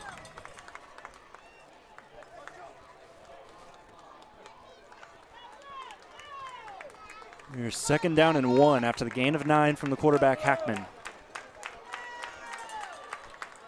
Hackman sends Payne in motion. I like to do that a lot with this team. It's an option play they'll give to the back, and he won't get the first down, so Siren Wallace is stopped there. Wallace on the carry. No gain on the play. Third down and 1. Clock at 5:35 and counting. 3rd and 1 on the 40. Will be the play call here. Hackman back to the huddle he goes.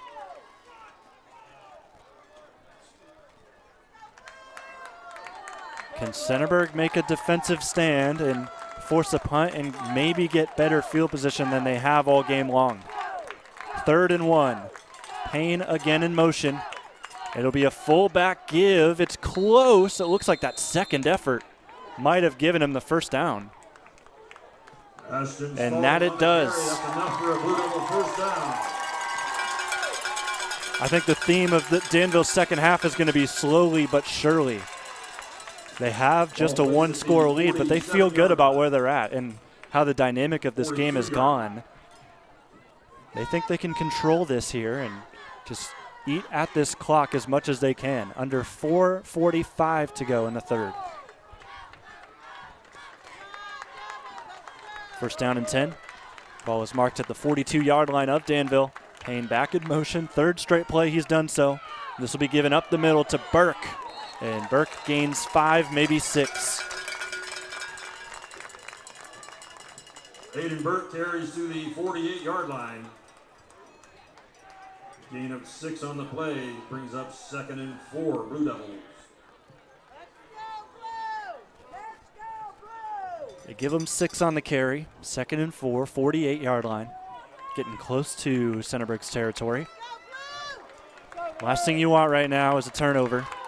Probably the second to last thing you want is a flag. There's been a lot of those this half. Here's a toss to Payne to the outside, a spin move to get past one, but it's going to be in an effort to just get maybe a yard. Wesley Payne on the carry. Looks like he gained about a yard on the play. Brings up a 3rd and 3, Blue Devils. 3.5 minutes to go after that play. It rolls under 3.5 now. Ball's on the 49, still not able to get to Centerburg territory.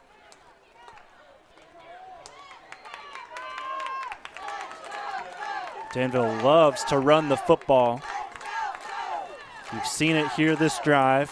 Caleb Lucas in motion, shotgun look for Hackman. Lucas will go back to where he started. 3rd down and 3. Snap, Hackman, quick throw, complete. Payne, evades one tackler, is taken down by the 2nd. Chris Marshall in there. Danville Feed and Supply gives you this replay as Wesley Payne gets more than enough for the first down. First down. Under 3 minutes left. 2:55 and counting. 1st and 10. They are now at the Centerburg 37.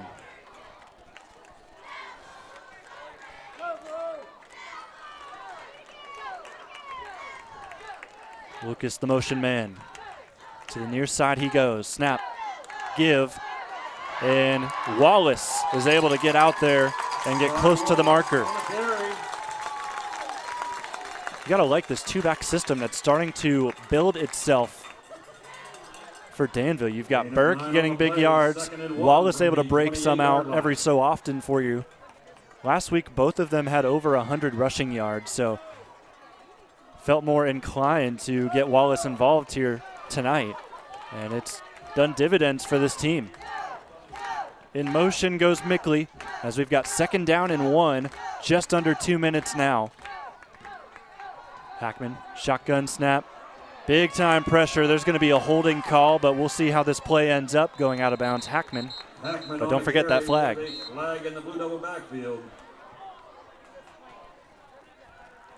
You know, it starts to get obvious when I can see some of these holding calls. There's been a lot of them on both sides, and we were talking in the press box during halftime.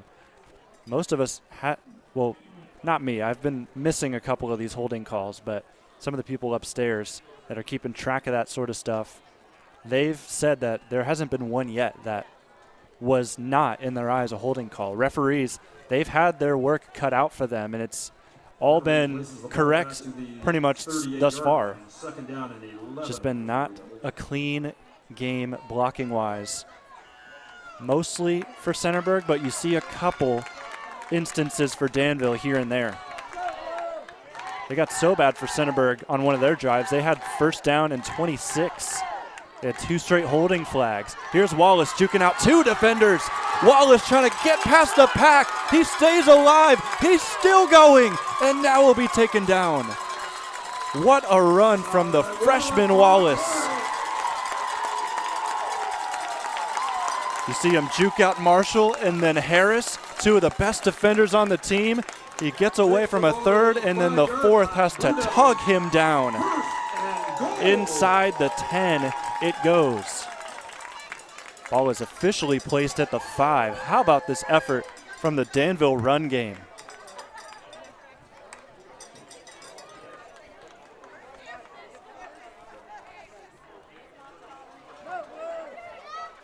Under center, Hackman. Payne back into motion, going to the far side. He's going to roll out here. Hackman looking for the end zone. Doesn't have much. He's being chased by multiple Centerburg defenders. He switches field and scores. Hackman takes it in. We have a flag in the end zone. Flag on the play. Yet again, a flag.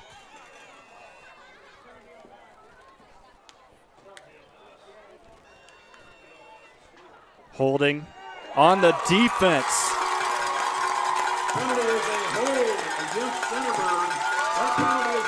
I prematurely took the points off. It's a touchdown. Here's another look for you. Hackman wanted to find maybe Payne. I think Lucas was over there as well, but saw nothing and switched to the other side and found Paydirt, giving Danville a 2-possession lead. As we're going to see them, of course, go for 2. Danville fans know every time a touchdown is scored, don't expect that kicking unit. They might not even have a kicking unit anymore. Under a minute left after that touchdown was scored. 59 on the clock. Of course, it won't move here on the 2-point conversion. Here's Hackman. He's not going to have anywhere to go. He'll just go down to the ground. So it'll be 12-0. So a touchdown rush from the quarterback, Jacob Hackman. 2 rushing touchdowns tonight for Danville. We'll take a break and come back with the rest of the third quarter. 59 seconds left of it here on the OH Report.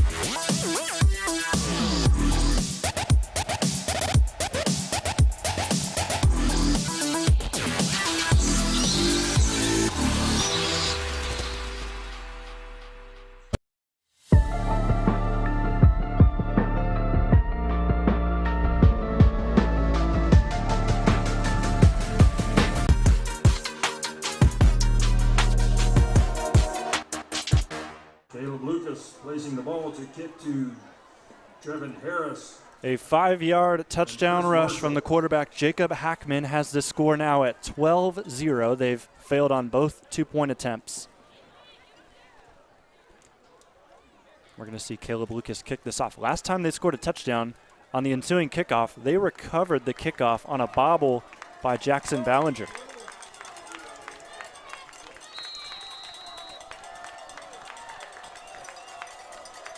See what they do here. It's going to be a de facto onside, and this could be another Danville recovery. Ball is still on the ground. Who's going to have it? Waiting on the official signal.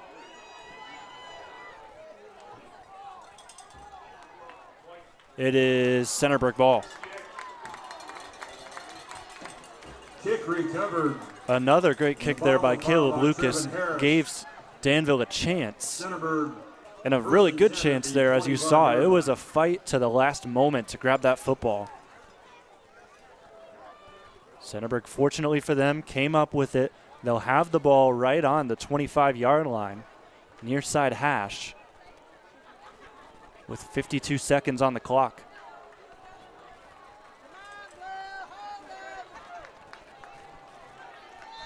First down and 10. This is the best field position Centerburg has had in quite some time. Let's see what they can do with it. Marshall motioned out. It'll be a screen the other way. Chris Marshall breaks one tackle, breaks out some speed. His 4th completion of the night will take him out of bounds. He's able to get away from Aiden Burke, run past Josh Byers, and then ultimately the tackle was made by number 9, Carson Proper. Run out of bounds on the play by Carson Proper after a gain of about 4 yards. Marshall's already halfway to his reception total last week, where he had 8 catches. Nowhere near his the yardage he had last week. He had 186 yards and 3 touchdowns. Of course, Centerburg still has 0 touchdowns this week. Here's a Miles Marshall give on 2nd down and 6 from the 29. This will be close to the marker. It'll be a first down. Miles Marshall on the carry. Clock is stopped as the chains are moved. We're at 33 seconds. Now it rolls under 30. First down. Home Kitchen Supply, first down for Centerburg. They could take a play here, or they could take it. Actually, no. They can take this all the way down to the quarter. We'll see what they do. 1 second between play and game clock. Motion here from Lawrence. Snap. Final play of the 3rd quarter is going to be a screen pass out to Miles Marshall. He breaks through a couple, and the second level is going to be able to bring him down as we send ourselves to the 4th quarter. Centerburg's got 0 points on the board, but you got to feel like something's cooking here on this drive. Make sure to stick around. 2-score game, Danville up 12-0, live and free on the OH Report. That's the end of the 3rd quarter.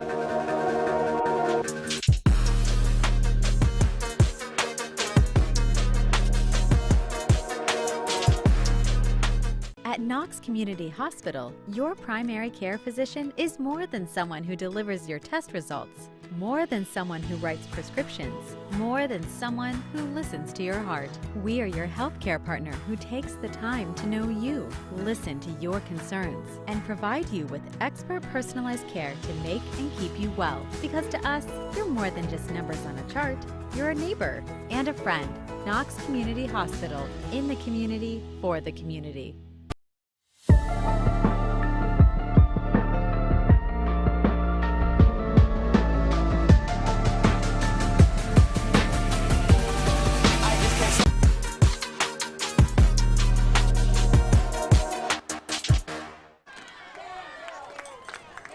To the 4th quarter we go. Centerburg has a solid drive developing right now. We switch sides of the field.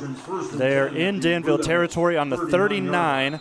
A big reception from Miles Marshall has us with a new set of downs. 1st and 10, 12 minutes on the clock as we start the 4th quarter.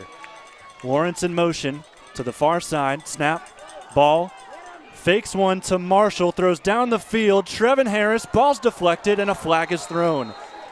Could this be DPI?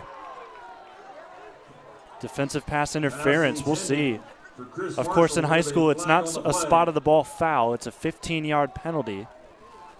They could also call holding here on either side. We'll see what happens.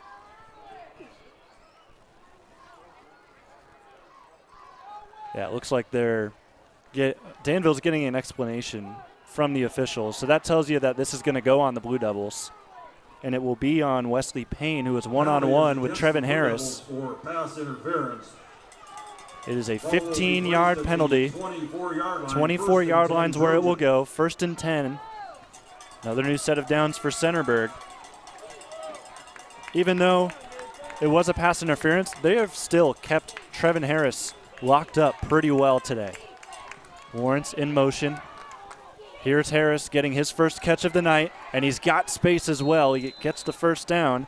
I was just getting ready to say, Trevin Harris has made a catch in every single game this year, and he keeps that streak alive with that reception. Takes the ball to the 14-yard line, 1st and 10. Trojans. Harris last week had 4 receptions for 34 yards. That was his 21st catch of the year.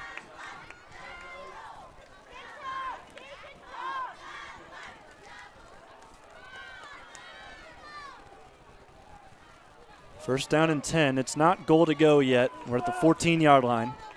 11:16 on the clock here in the 4th quarter and counting. Motion from Chris Marshall. Snap, it's a keeper. Up the middle, just not able to break free. Good job there by Josh Byers to wrap up Blaine Ball before he could get closer to the end zone. Brought down by Josh Byers at the 8-yard line. Brings up a 2nd Josh and Byers 4 was Trojan. all KMAC first team last season, mostly for his defense. Senior off to a stellar start this year as well. I think I mentioned it earlier in the broadcast, but it's worth saying again. He came into the game with a KMAC high 113 tackles. He just seems to be at the right place at the right time every single play for this Danville defense. 10.5 to go here on 2nd and 4. Marshall bobbles the handoff. It is still free, and Centerburg just able to stay on it. Fumble on the play, recovered by the Trojans. Bad handoff as they were looking for Chris Marshall. Marshall couldn't haul it in. 2 defenders went to tackle him instead of going for the ball. 3rd down and 10. So after that disaster for Centerburg, it's 3rd down and 10. Back to the 14 they go as we're under 10 to go here in the 4th quarter.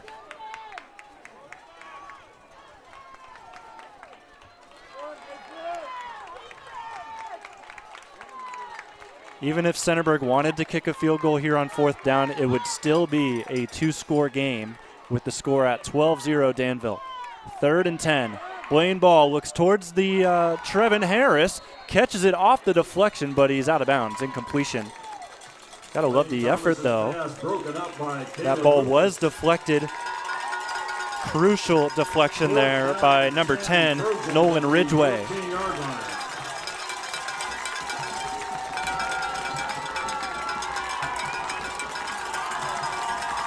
9:34, that's where the clock is stopped right now. Danville's crowd, the loudest it's been tonight. 4th down and 10 on the 14-yard line. Blue Devils up 2 scores, trying to keep that. As Ball stands in the shotgun with 4 receivers, 2 receivers and 2 tight ends. Blaine Ball rolls to the right. There is a flag down the field. Throw is caught and then dropped at the last moment. Incompletion, but there is a flag. Broken up in the end zone. Flag is on Centerburg, and another defensive stand by this Danville team that has Centerburg scoreless close to halfway through the 4th quarter, something that has been very hard to come by against this stagnant, or not stagnant, but phenomenal offense.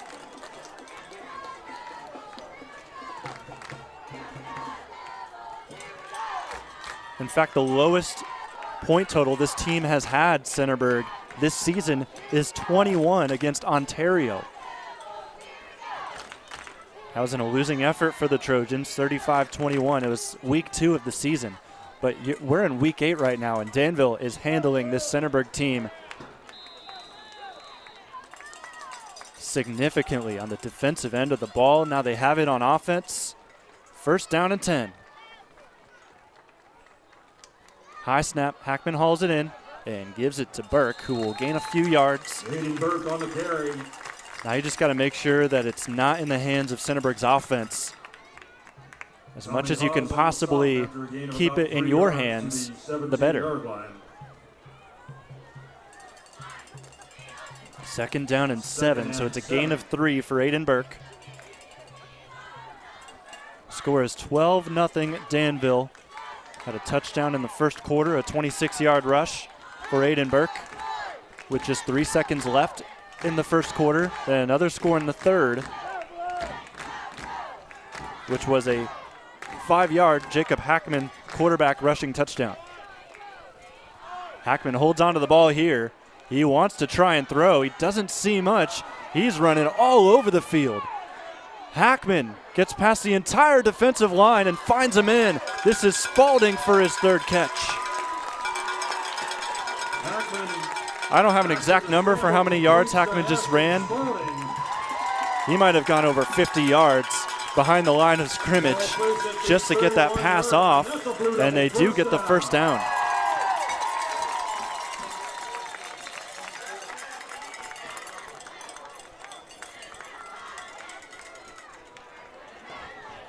The only thing that hurts you here is Spalding went out of bounds, so the clock's not going to run. 8:21, that's where it stays right now. First and 10 on the 31 of Danville. So they try to slowly move their way up the field. Hackman holds on to the ball again. Throws over the top, he has him in. Hit hard, but Lucas keeps on churning past the first down marker. I'll tell you what, Lucas took a shot there from Trevin Harris, but he stayed on his feet and was able to hold on to the ball there, even though Harris tried to yank it away.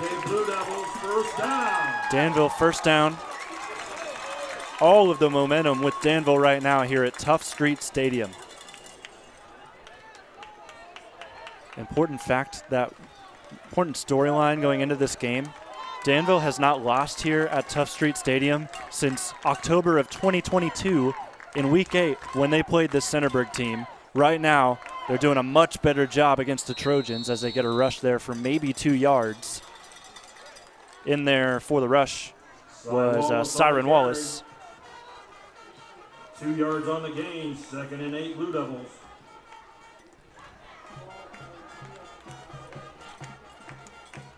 .720 and counting as we've got 2nd down and 8 on the 48 of the Blue Devils.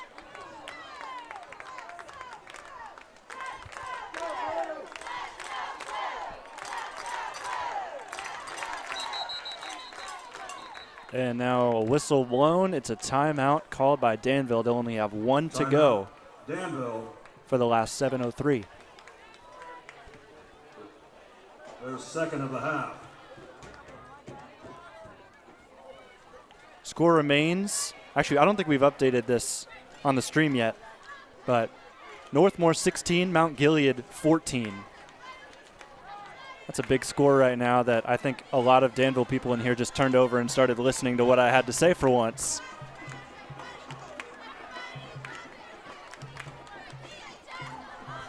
Can't see it. Other places across the OH report, Westerville North 10, Big Walnut 9. Interesting score there. Hillsdale just scored a touchdown. They are up 36-6 over Northwestern.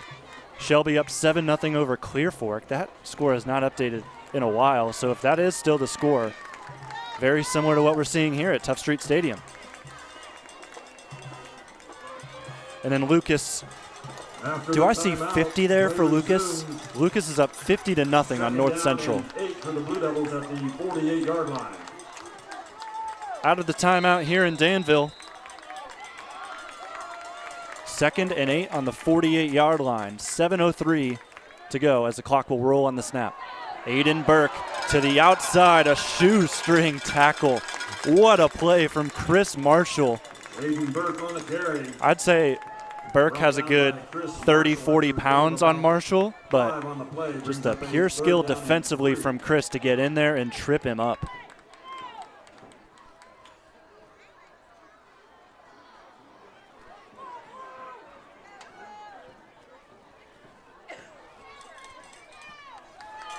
So that play makes it 3rd down and 3 on the 47 of Centerburg. Big play for Danville. Want to keep the ball. Snap, Hackman, give. 1st down, Danville. Burke, more than enough for it. Down to the 38-yard line. That's another Blue Devils 1st down.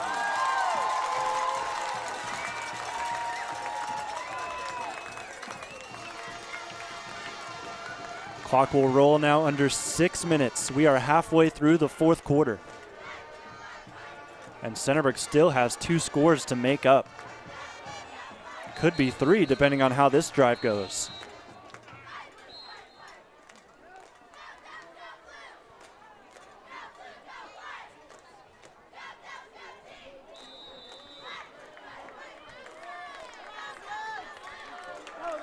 There's 36 seconds on the play clock here. They could have taken a little bit more time off, but they decided to take this snap quickly and get a couple yards for 2nd down.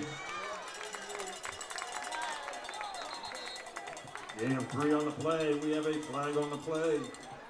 So that play was ran, and there's a flag on that play.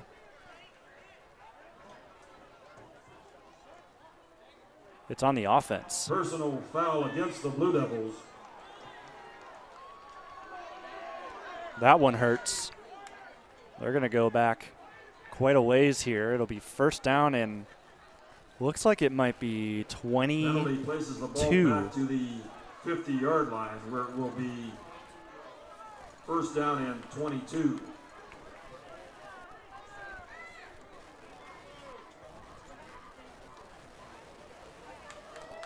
.509. Clock will, fortunately for Danville, keep going. They've got 6 seconds to take a snap. And now official whistle again.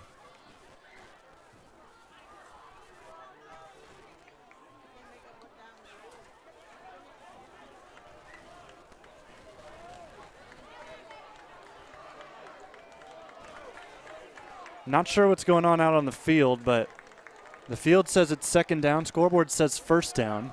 We'll get that figured out here in a moment. As Burke breaks through the defensive line and is able to get close to where the set of downs initially started. Still waiting to see if that was 1st or 2nd down. Holding against the Blue Devils. It doesn't matter. There's another flag, another hold on the Blue Devils. Maybe now we can get ourselves situated and figure out if this is 1st or 2nd down.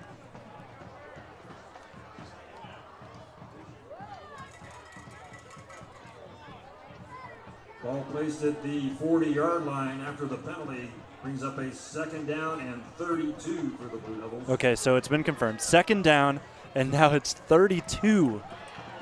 They are back on their own 40.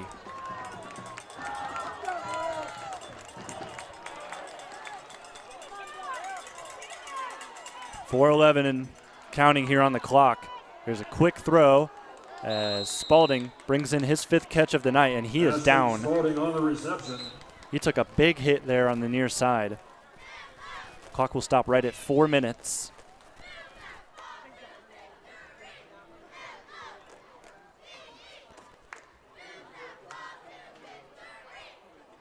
Gain of 5 on the play. 3rd down, 27 for the Blue Devils from the 45-yard line. Spalding's up and okay over here on the Danville sideline. Just walking it off at this point. Hackman gets back to the huddle. 14 seconds left here for Danville to get a playoff. 3rd down and 27.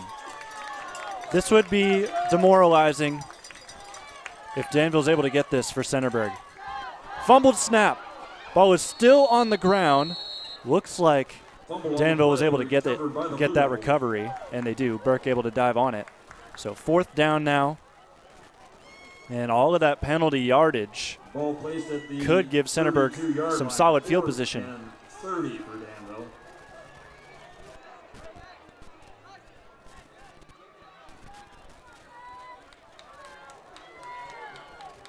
Punt team is on. Nolan Ridgway. Trevin Harris back to receive.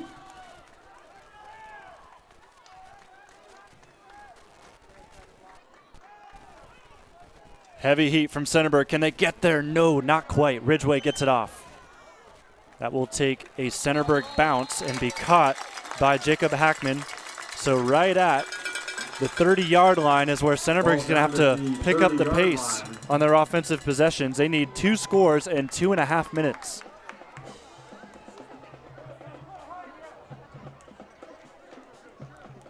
While Danville wasn't able to get a score out of that drive, they killed a ton of time. I don't remember what the time was when that drive started, but we're all the way down to 2:38 already here in the fourth.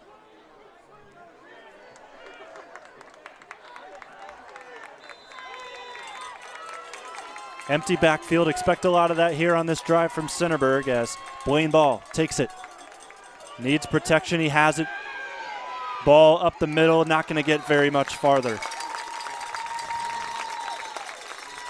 I'll tell you what, one of my keys to the game, we didn't get to our keys to the game tonight, but I put down that it was going to take a secondary masterclass from Danville to win this game, and I think we've seen that tonight. Nobody was open there on that passing play. Centerburg burns their first time out with just a gain of 1.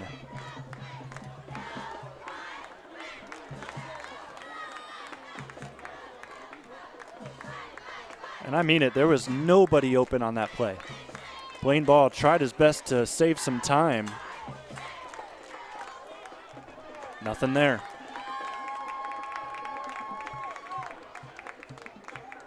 Clock is at 2:27. 2nd down and 9. Ball on the Centerburg 31. Play resumes. 2nd and 9 Trojans at the 31-yard line.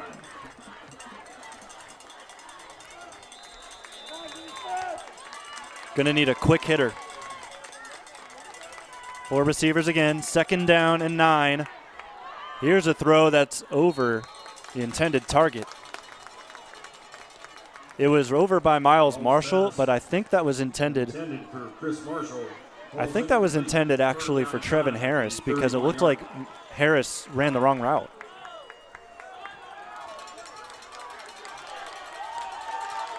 Clock stops at 2:22, and we've got 3rd and 9, ladies and gentlemen.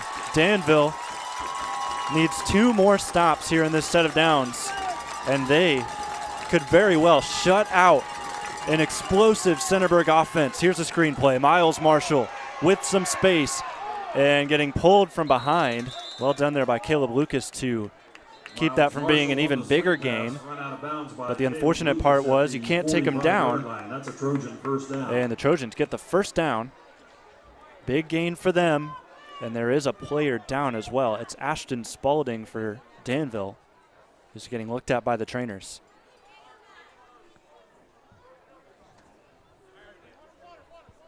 But for Centerburg on that play, that's just what you want. You needed to convert the 3rd down. Didn't necessarily have to take a shot there. If you go short and make sure you get to the marker, you can stop the clock.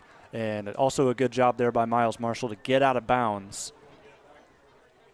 So you've got a new set of downs. You've got yourself closer to enemy territory. You're at the 45, your own 45. And you've got 2:13 on the clock, 2 timeouts to go. Just with that last bit of information, 2 minutes, 2:13 left, and 2 timeouts. Odds are very well stacked against you right now. But you forget what kind of offense this team is capable of being. They've had big play after big play this season. If they can get just one, that could open things up. And if they win the ball back, buckle up. This could be some finish. 1st down and 10 on their own 45. Centerburg has it.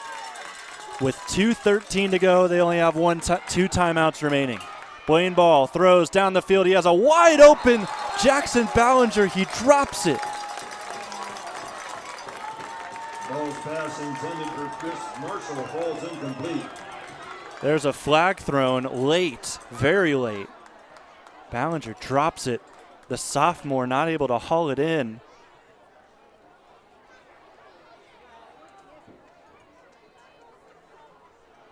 There was a very late flag thrown. We'll see what this is about.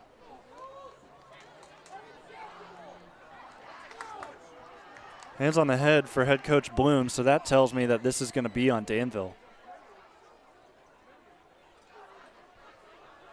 Officials convening right now. It'll be second down unless this foul changes anything. Umpire set to make the call. Personal foul on the defense. Oh, it's offsetting. Offsetting personal fouls after the play. You'll take that At the 45-yard line, if you're Danville. Trojans.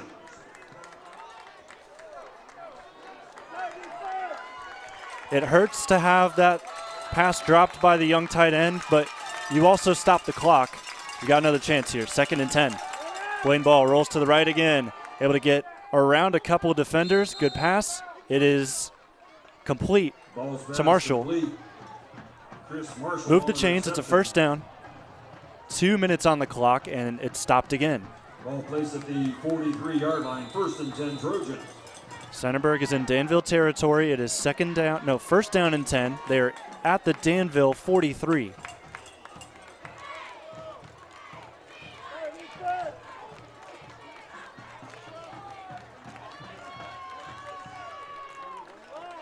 Trips to the far side. Jonah Gribben all alone near side. Flag in the backfield. This play will be voided. As how about the effort? You're going to look at this again. Our player spotlight tonight was Caleb Lucas, number 81, and look what he does on this play.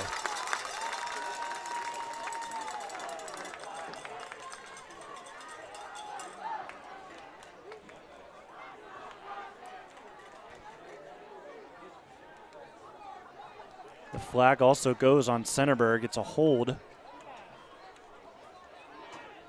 So with 1:50, clock still stopped. Incompletion. The 47-yard line, 1st down and They're back in their 20 own territory. It's 1st and 20.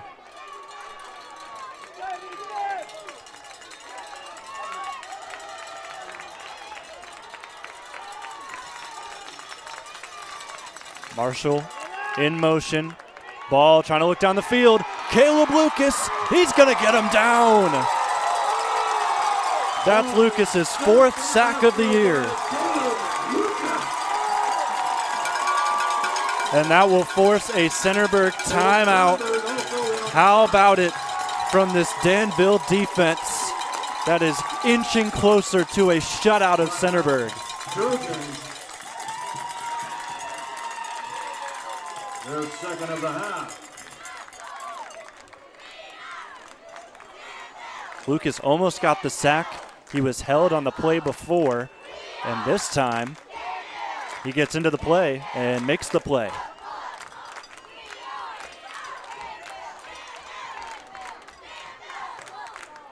As we are in this timeout, which is the second called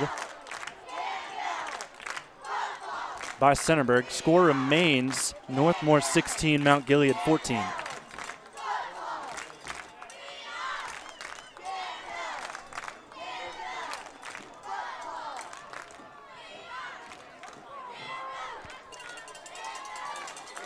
And that looks like it's the final. Resumes 2nd and 32 Trojans at the 35-yard line. So the score is 16-14 Northmore, and that is a final. What an effort from the Indians. Keeping it close there for the majority of the game, and they left Northmore scoreless. There's a deflection by Lucas. It's incomplete. How about the standing he's had here in this set of downs? They went for a quick hitter with Trevin Harris, and Lucas said no. The senior putting the Devils on his back here with 3rd down and 32 incoming.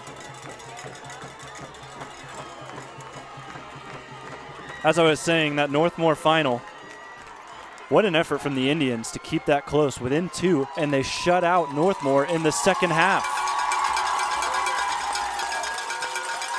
Danville here at Tough Street Stadium cheering on their defense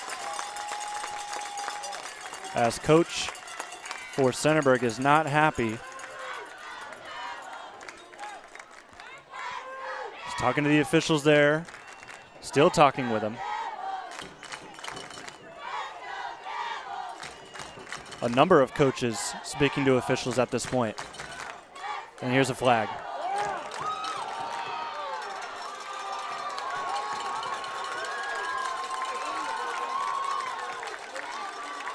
So that flag thrown, that might be it. So a delay of game is going to go on the coach.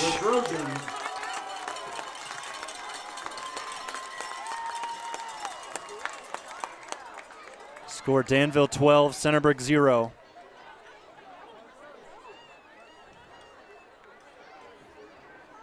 And that's going to make it, oh my word, 3rd down and 47.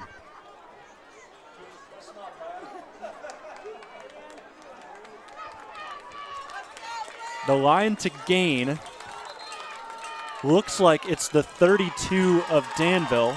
They are at the 20, and that's their own 20.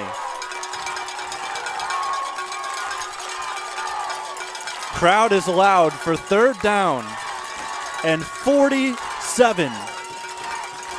3rd down and 47 for the Trojans.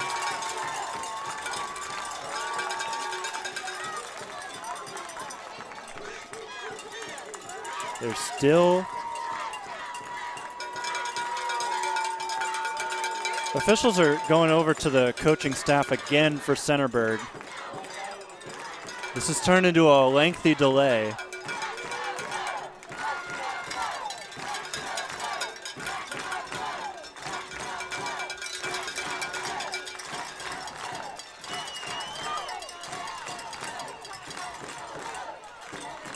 Looks like Coach Colella is over it at this point.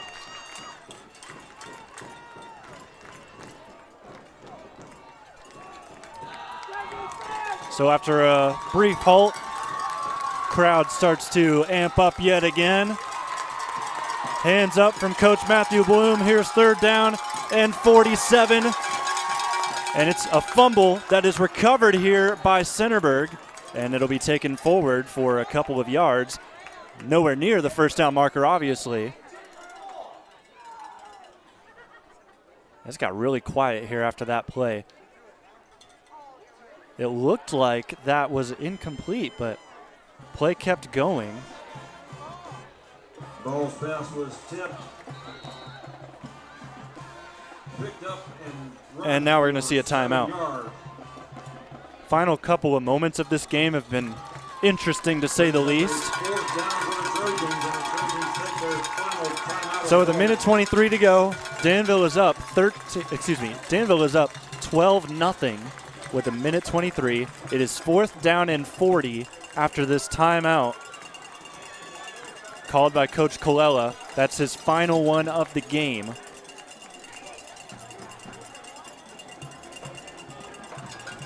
Just one more stop and it's official for Danville. One stop and you take knees.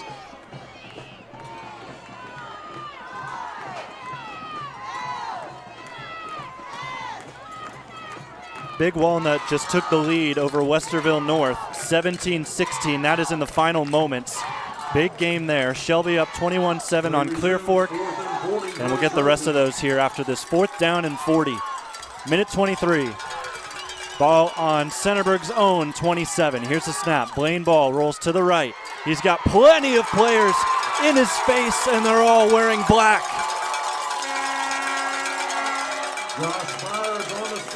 Hold everything. There's a flag. Depending on what this could be, this would be something. This could be on Danville, and it could end up on automatic 1st down. Personal foul, and it's on the defense. Penalties against the Blue Devils for roughing the quarterback. And you're hearing the reactions to that right now.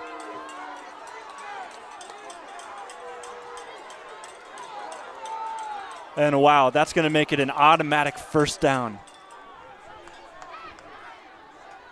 So for all intensive purposes, you could say that Centerburg just converted a 4th down and 40.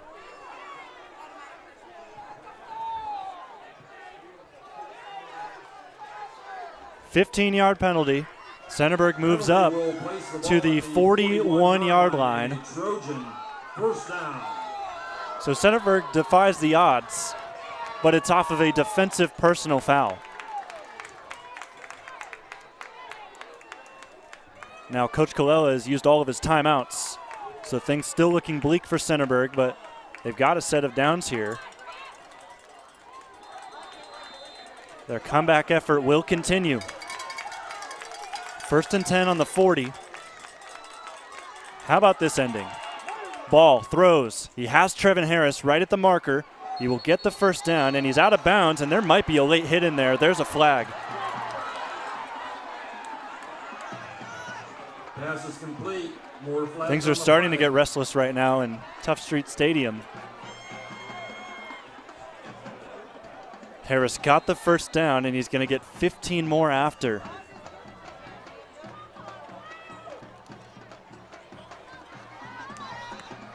Penalty is a personal foul against the Blue Devils.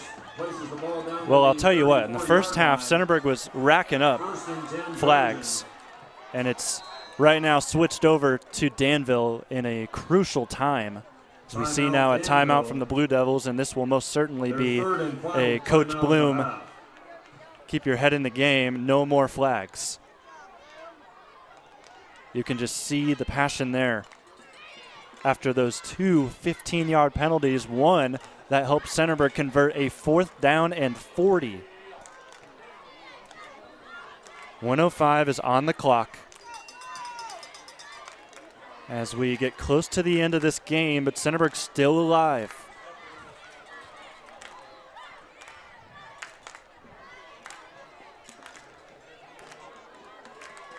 Both teams making their way out of timeouts. Try to finish off these updates. Northmore 16, Mount Gilead 14. That's a final. We mentioned that earlier. Lucas up 50-0 on North Central. Looks like that one's getting close to a finish, even though the result is already over there. Here we go. 1st down and 10 on the 35 of Danville. Marshall in motion.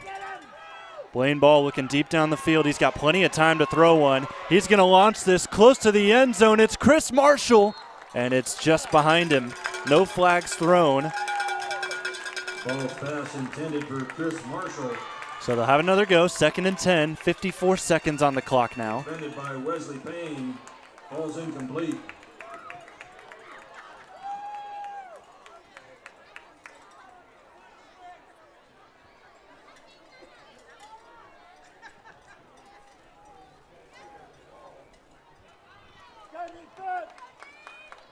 Again, 2nd down and 10.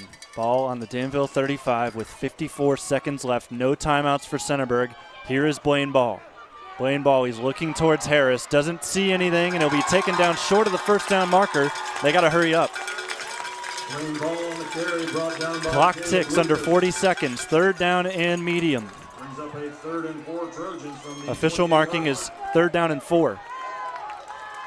Another snap. Harris running towards the end zone. They're going to look his way. Hit as he throws. There's another flag. Pass is incomplete. Pass is incomplete. And another personal foul will likely. No, it's a hold.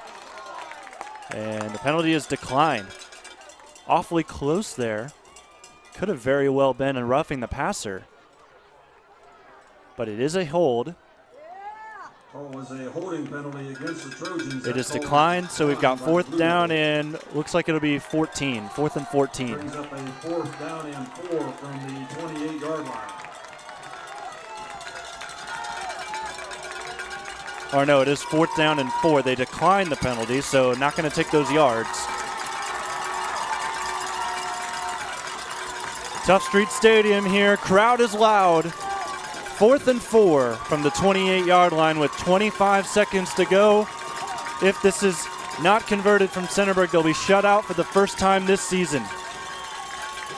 Snap, ball, looking for Harris. This will get thrown to the end zone. 3rd deep shot of this set of downs.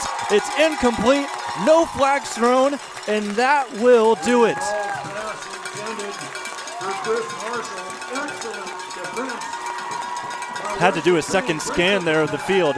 No flags down. And with 16 seconds, all it will take is a knee, and Danville will move to 6-2 on the year.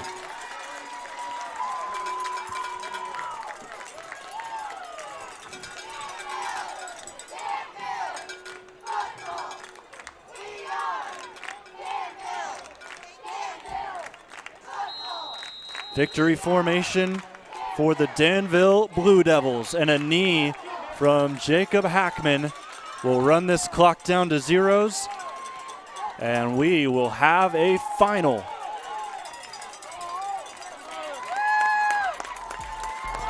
The Blue Devils take it 12-0. They shut out one of the best offenses in the KMAC, and they'll ride to their next home game here in Week 9, 6-2, 4-1 in the KMAC. What a game we had here tonight. We'll take a break and break it all down when we come back, live and free on the OH Report.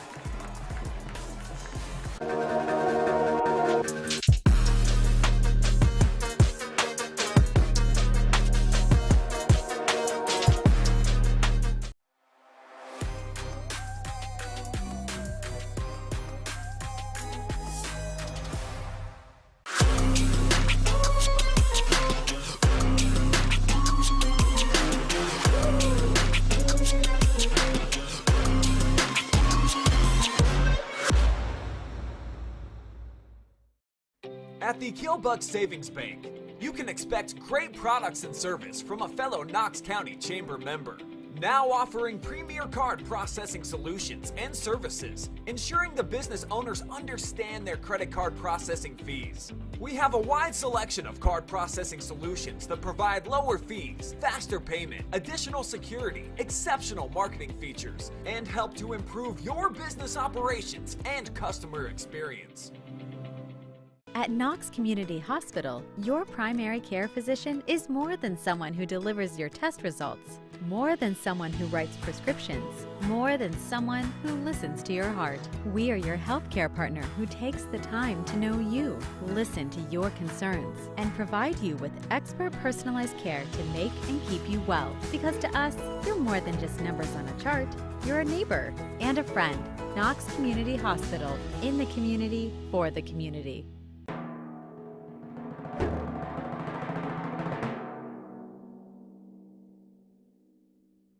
Picking up new hobbies such as cooking is another manly way to avoid depression and reduce stress.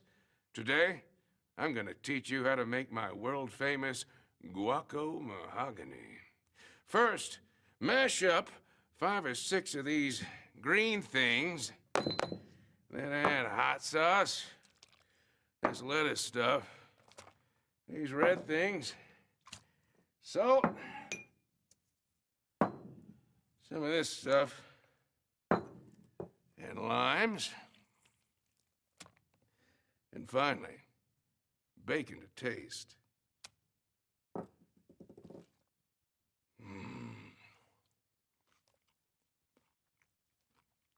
Delicious.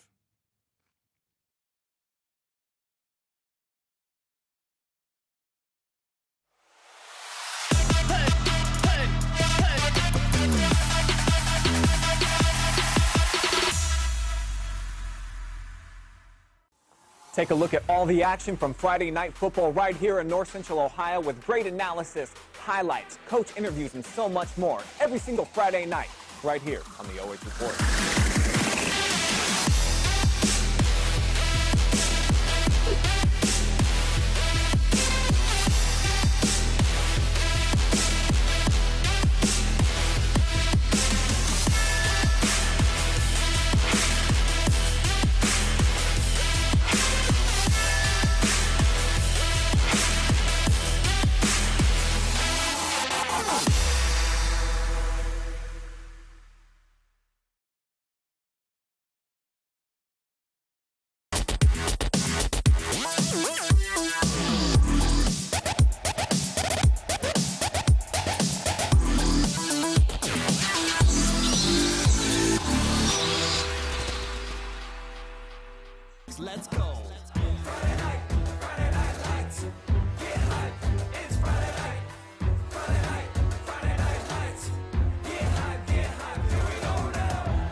Time now for your Panchos Tacos MVP. Joining us here in the press box, Caleb Lucas. And that last drive really showed what this Danville football team can do defensively. You shut out Centerburg, one of the best offenses in the KMAC tonight. And just talk us through that final drive.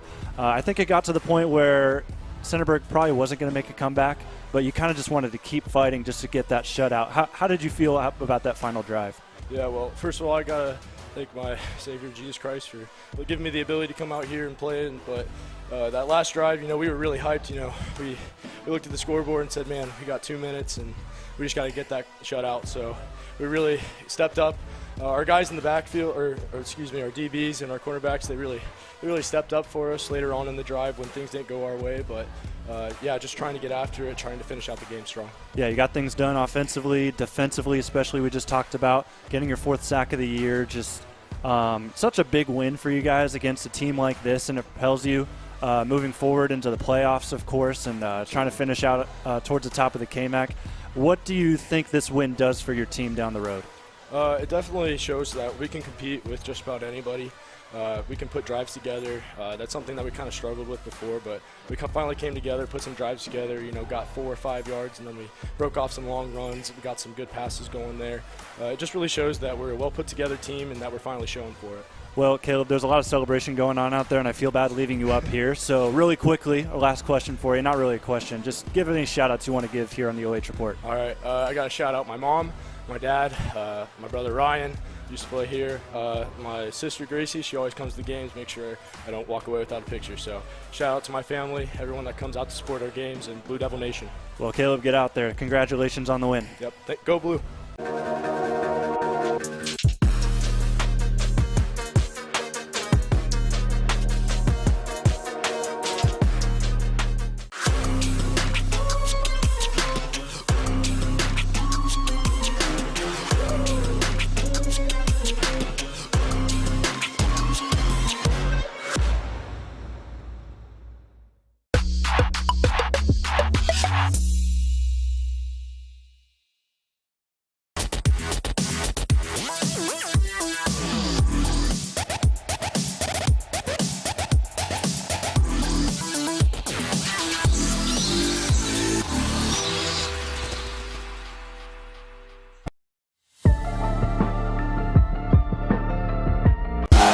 To wrap up our coverage here from Tough Street Stadium, Danville, with a shutout of Centerburg.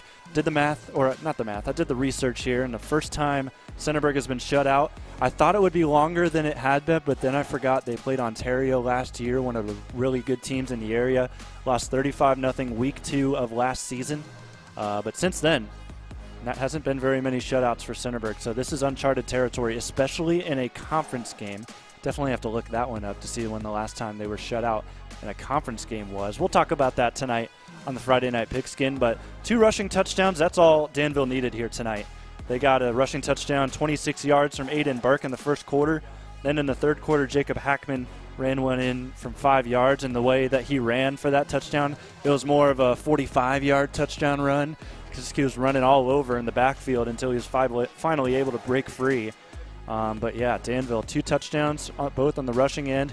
Defense keeps a donut on the board for Centerburg, and they put themselves up to 6-2 on the year, 4-1 in the KMAC, in a game that, if Danville takes care of their business the rest of the way, could seal second place in the conference for them.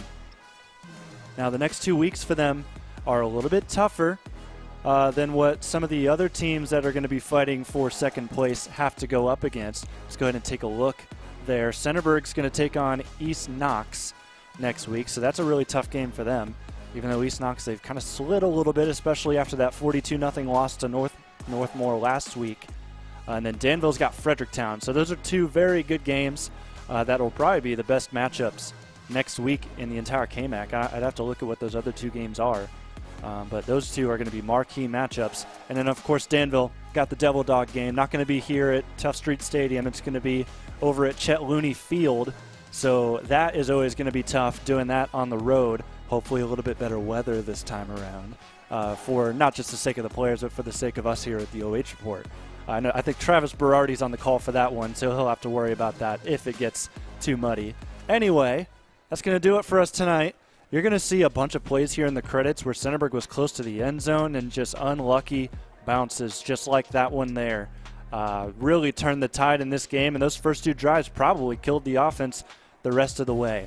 Anyway, thank you so much for being with us. Jacob Gessner on camera tonight, Jonathan Langdon on the call for you today. And you're going to see our sponsors, you're seeing them right now, cycle through one final time, bringing us here to Danville. And I myself will be back here next week as Danville will take on Fredericktown. So till then, we'll see you.